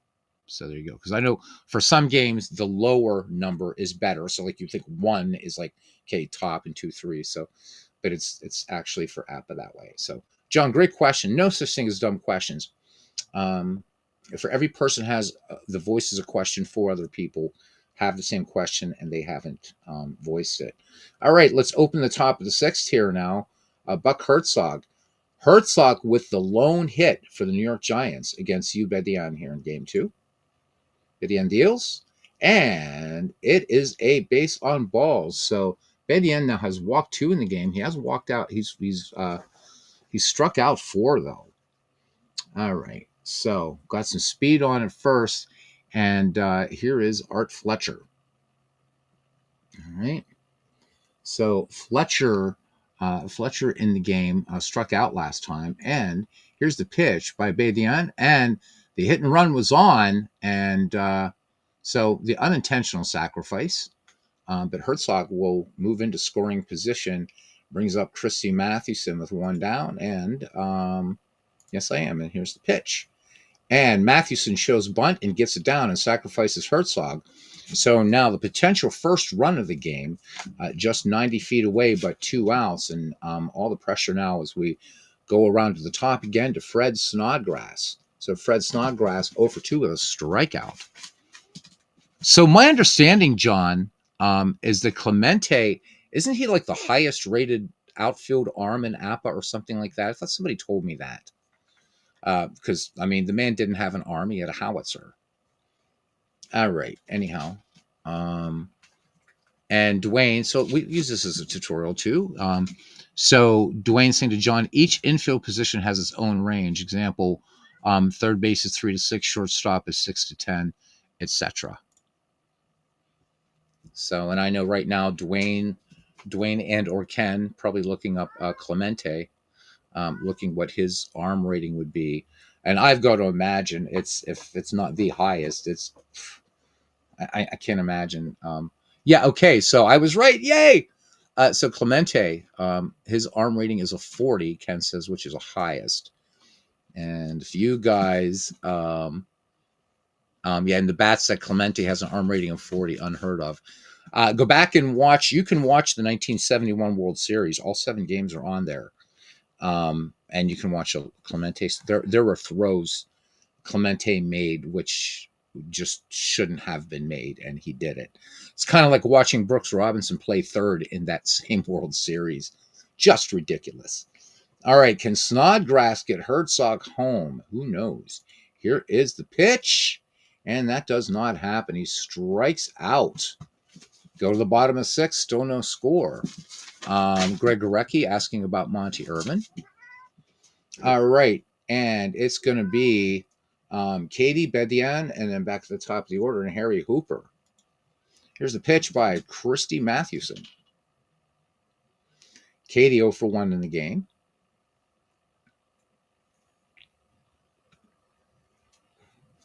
Guys, this is so much fun to play head-to-head.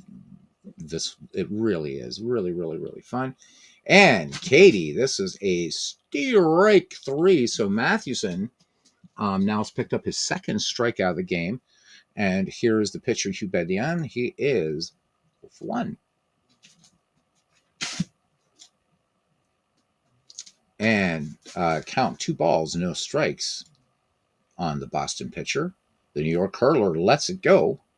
And Bedian will send a fly ball out to left field. Bills Becker Coming in a few steps, makes the catch for out number 2. Swing around the top of the order now.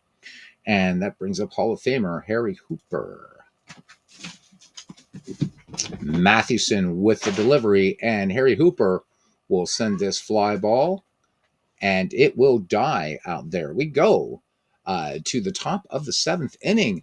No score, Cousin Ken. Are we having fun? What? Are we having some fun? So in the post 1961 bat set, the worst man says Dwayne, the worst arm in the Pirates outfield is a 38. Crazy. So one thing that the Pirates, I've said this many times, have always, and makes me very, very proud of the franchise. When you look through the history of the Pittsburgh Pirates, we have just blessed continuously with some of the greatest outfielders in the game. Going back to Fred Clark, Max Carey, Paul Wainer, Dave Cobra, Roberto Clemente, Andy Van Slyke, who had a cannon, Al Oliver. We had, did I mention Ralph Kiner? Ralph Kiner. Great outfields, great infields, not so great pitching. But the Bucks, that especially right field is like the storied position for the Pittsburgh Pirates. Really, really had. What big shoes they were to fill. I mean, you had Paul Wainer, great right fielder, but Clemente comes along, and then after Clemente, we're blessed with Dave Parker. But great outfields for the Pittsburgh Pirates. Yep. Tony Pena had a +6 arm. He's still running the Pirates. Yep. Yeah, I know. No, Clinton, my understanding, it was not played at Fenway Park. That is my understanding, that it was not played at Fenway Park. So I need to look at my historical sources against yours. Steve Blass was clutch in 1971. Yes, he was. My opinion is it's really Steve Blass and Roberto Clemente won that World Series, not taking anything away from the rest of the Pirates. But Blass was tough. Watching that Game 7, especially, Blass was amazing. And of course, what a breakout series. But Clinton, my understanding is that World Series, unless I might be thinking of the 1903 World Series, maybe. So you very well could be right. But I thought that the 1912 World Series was not played at Fenway. So I will take the professor's word on this one until such time that somebody says, no, that's not right. So I don't know. I could ask my cat. Albert, where did the Red Sox play the 1912 series, buddy? Where did they play, buddy? Do you want to tell them? Say hi? What do you want? You want to say hi? See, when I want him to talk, he won't. Goof. You're a goofy kitty. Okay, get down, bud. Come on. All right. Anyhow, here is the pitch to Merkel. Merkel cuts on this, and this is going to be a little ground ball single into right field. So New York Giants now with their second hit of the game as Chief Myers strides to the plate. Nobody out here in the top of the 7th. I will trust the old war horse. And he says, Baseball Reference and Retro Sheet Show saying, okay, I must be thinking then of a different World Series. Okay, and Bernie also says it was Fenway in 1912. It's inaugural year. Okay, cool.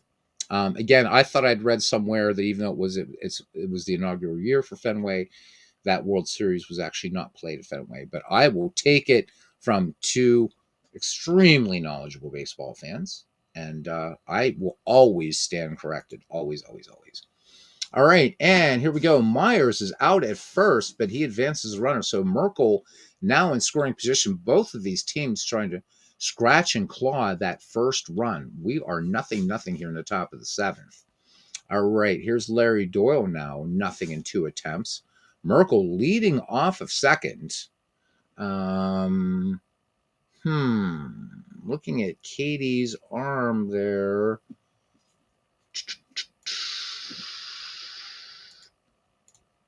And Fred Merkel's out trying to steal, trying anything we can. So that's all right. Base is empty. Doyle back in the box. Watch Doyle crunch one now. That would be nice.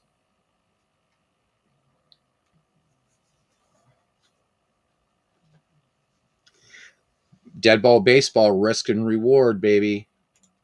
It is what it is.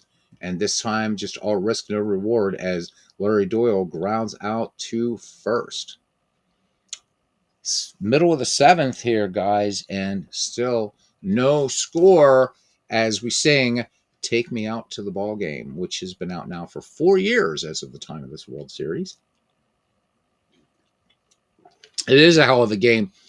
Ken, I'm trying to run on you and shit, and I think I've attempted 2 or 3 steals. I think 2 steals and a hit and run, and nothing's working right now. And guys, there's only been 5 hits in this game. Clean game thus far, no errors as we open the bottom of the 7th inning, and it will be Tris Speaker, Jake Stahl, and Duffy Lewis due up. I love the fact that Duffy Lewis has a cliff named after him. All right, here's the pitch to Speaker, who had the game's first hit, by the way.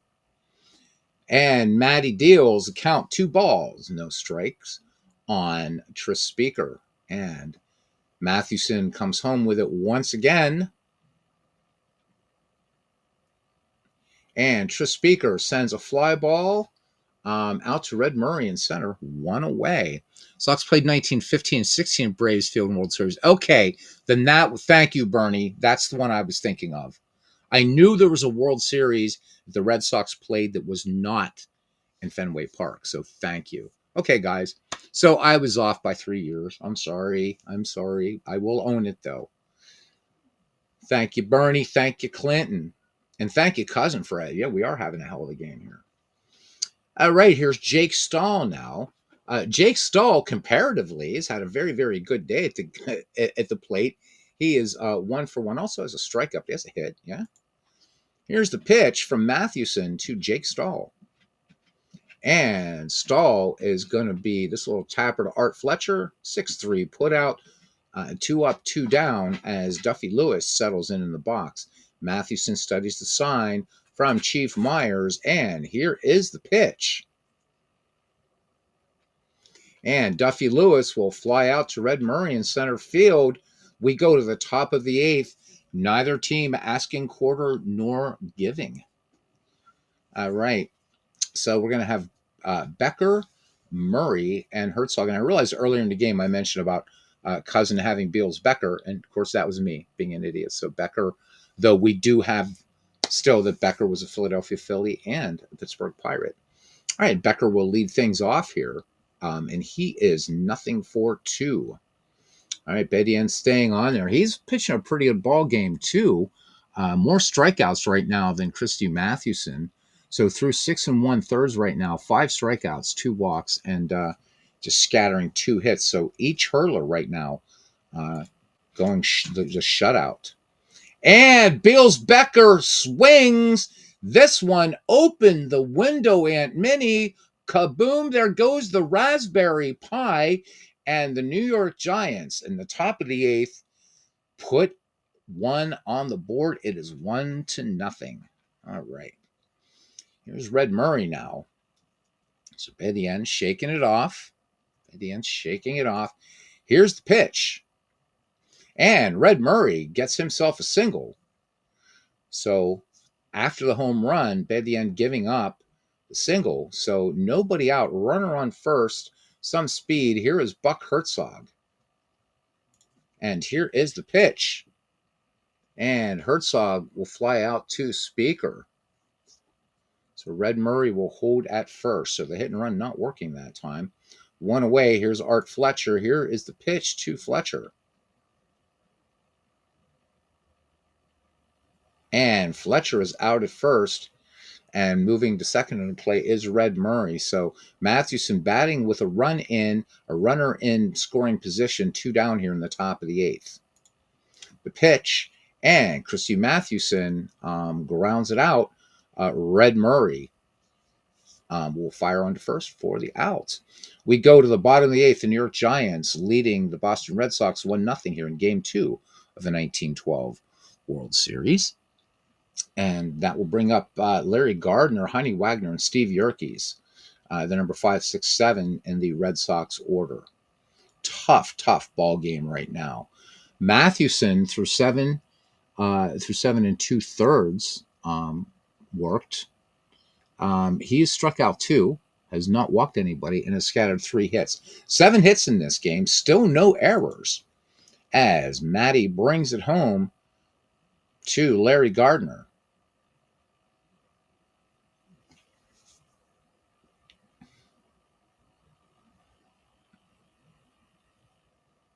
Very slow pitch there. There we go.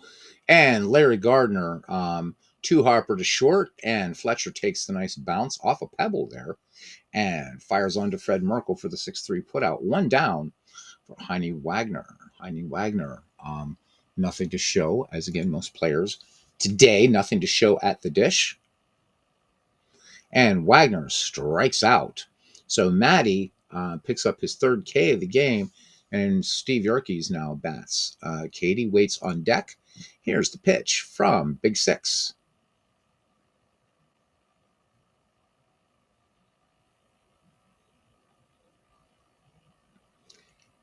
And that will be a fly out to end the inning. We go to the top of the 9th. The New York Giants leading the Boston Red Sox 1-0 in Game 2 of this 1912 World Series replay. Next game will be at the Polo Grounds when Ken can do it. All right. So Boston would like to even the series. New York looking for a 2-game lead. All right. It will be the top of the order for New York. Fred Snodgrass, Fred Merkle, and Chief Myers. When we go to the Red Sox 9th, it'll be Katie, and I am really guessing there's going to be a pinch hitter for the pitcher. And then back at the top of the order with Harry Hooper. By the end deals now to Fred Snodgrass, and this one, swing and a miss. Fred Snodgrass swinging at 1 out of the strike zone. So beautiful pitch there by Badian to pick up strikeout number 6, 1 away. And here is Fred Merkle. And the pitch. And this one, tapper back to the mound, Badian to stall. So score that 1-3, 2 up, 2 down for the Giants. And here is Chief Myers. And he lines out to Duffy Lewis. We go to the bottom of the 9th inning. And Katie will be leading things off here for Boston. Mathewson looking for a complete game shutout win here in game number 2.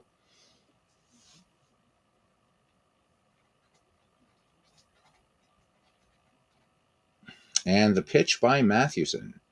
Strike out by Hit Katie. So he will grab some pine. Here's you at the end. We're going to go ahead and pitch, and we'll see if Cousins is going to see what he's going to do here. Who's he got in his bench?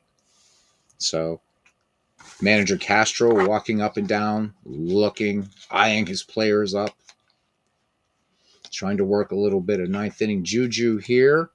And who do we got here coming in? Marty Krug. So let's go Marty Krug here. 20 games, 39 at bats in 1912 for the Boston Red Sox. A batting average of .308, no home runs, 7 runs batted in. And we are ready to resume. Matty deals to Marty Krug. And he is out at first. So grounded to Doyle. That's a 4-3 putout. And the Boston Red Sox down to the last batter. And back at the top of the order, Hall of Famer Harry Hooper. New York looking to take a 2-0 lead here. Mathewson ready to deal. And here is the pitch to Harry Hooper.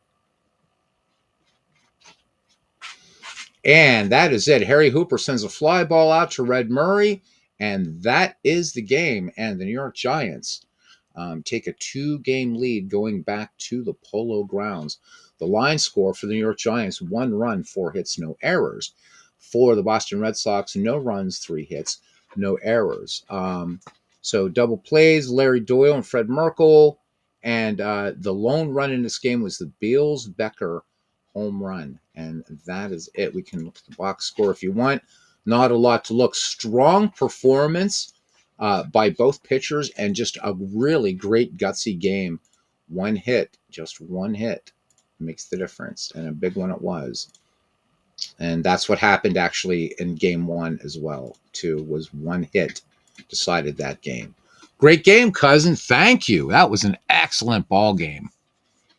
Excellent ball game. Thank you, Dwayne. Yeah, this is a great game, guys. This is so much fun. I really, really I cannot recommend this game too highly. It's fantastic. So much fun to play. Yeah. So yeah. So Ken the victimized by the home run ball in both of these games. That's true. So it was a bottom of the ninth walk off, I think, by Chief Myers in game one, and then this home run by Bills Becker. But a tough World Series, and the 1912 World Series was a great one. Thank you, Greg. Greg saying great game. Thank you. Nice crowd on hand. Yeah, that was really really cool.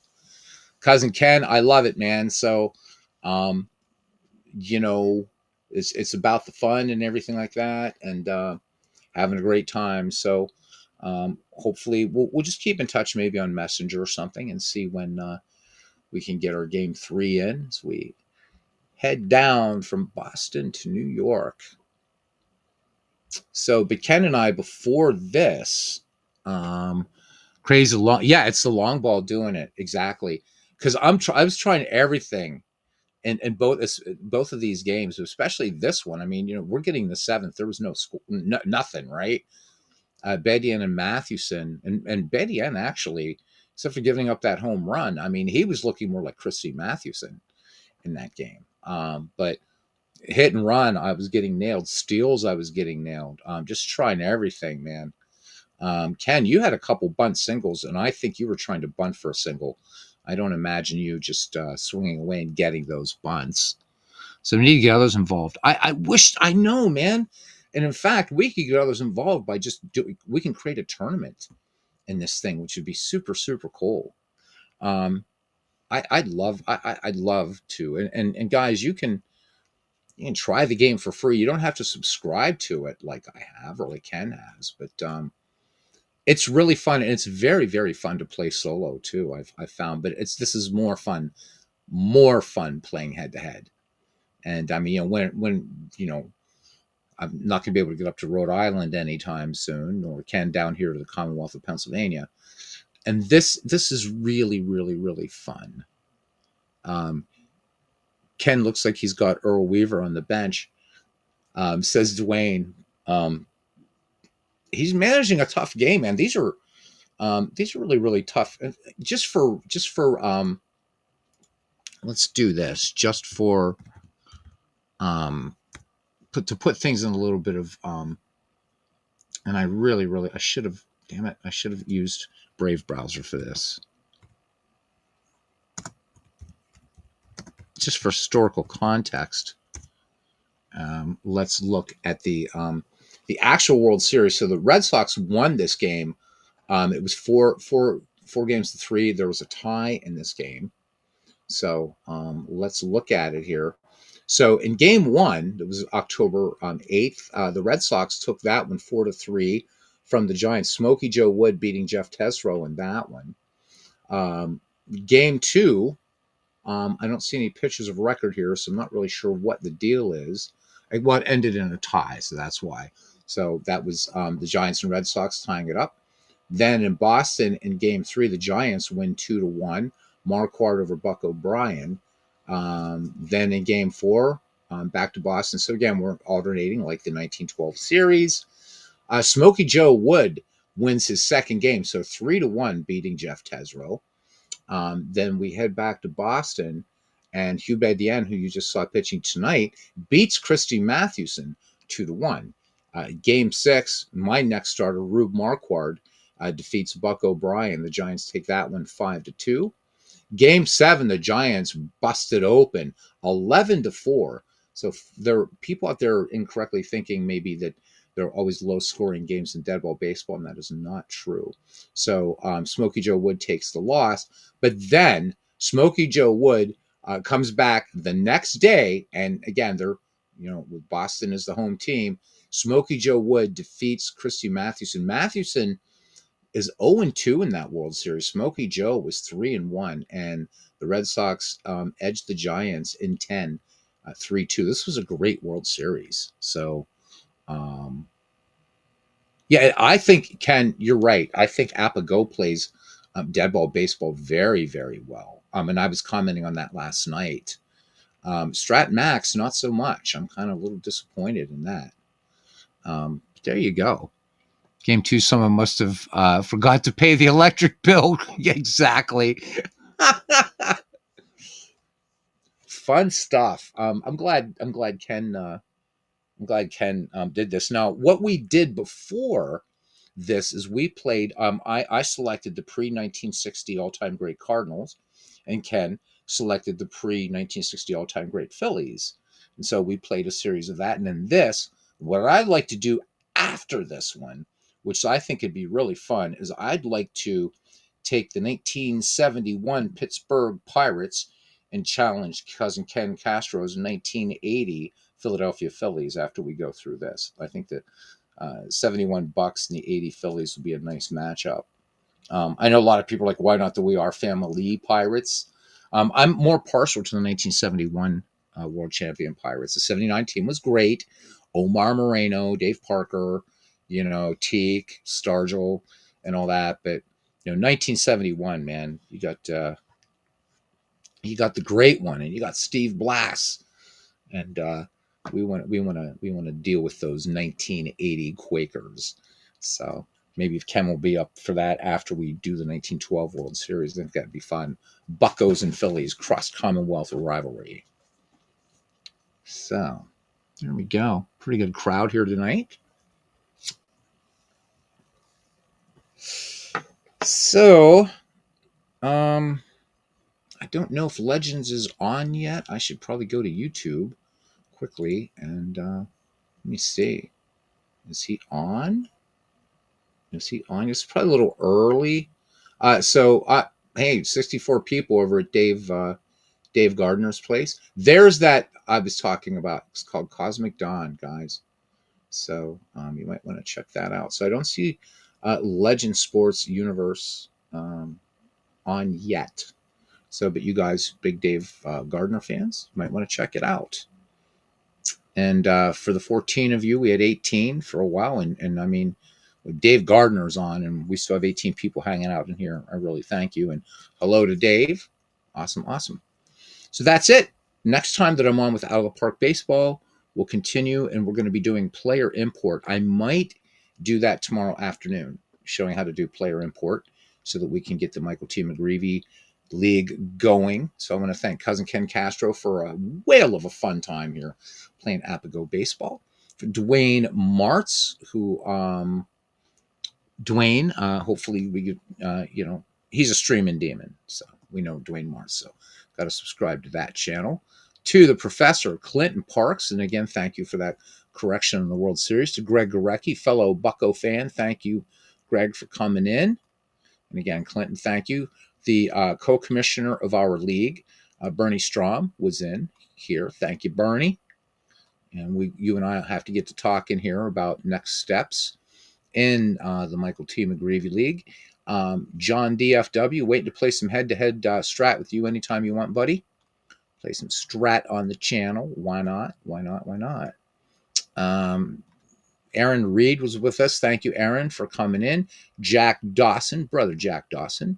Thank you, buddy, for being here. Legend Sports Universe was here. So he's going to have a Reds-Pirates game tonight in Fred's Franchise Stars Baseball League, unless he says things go haywire. Let's hope they don't. Always a good time there.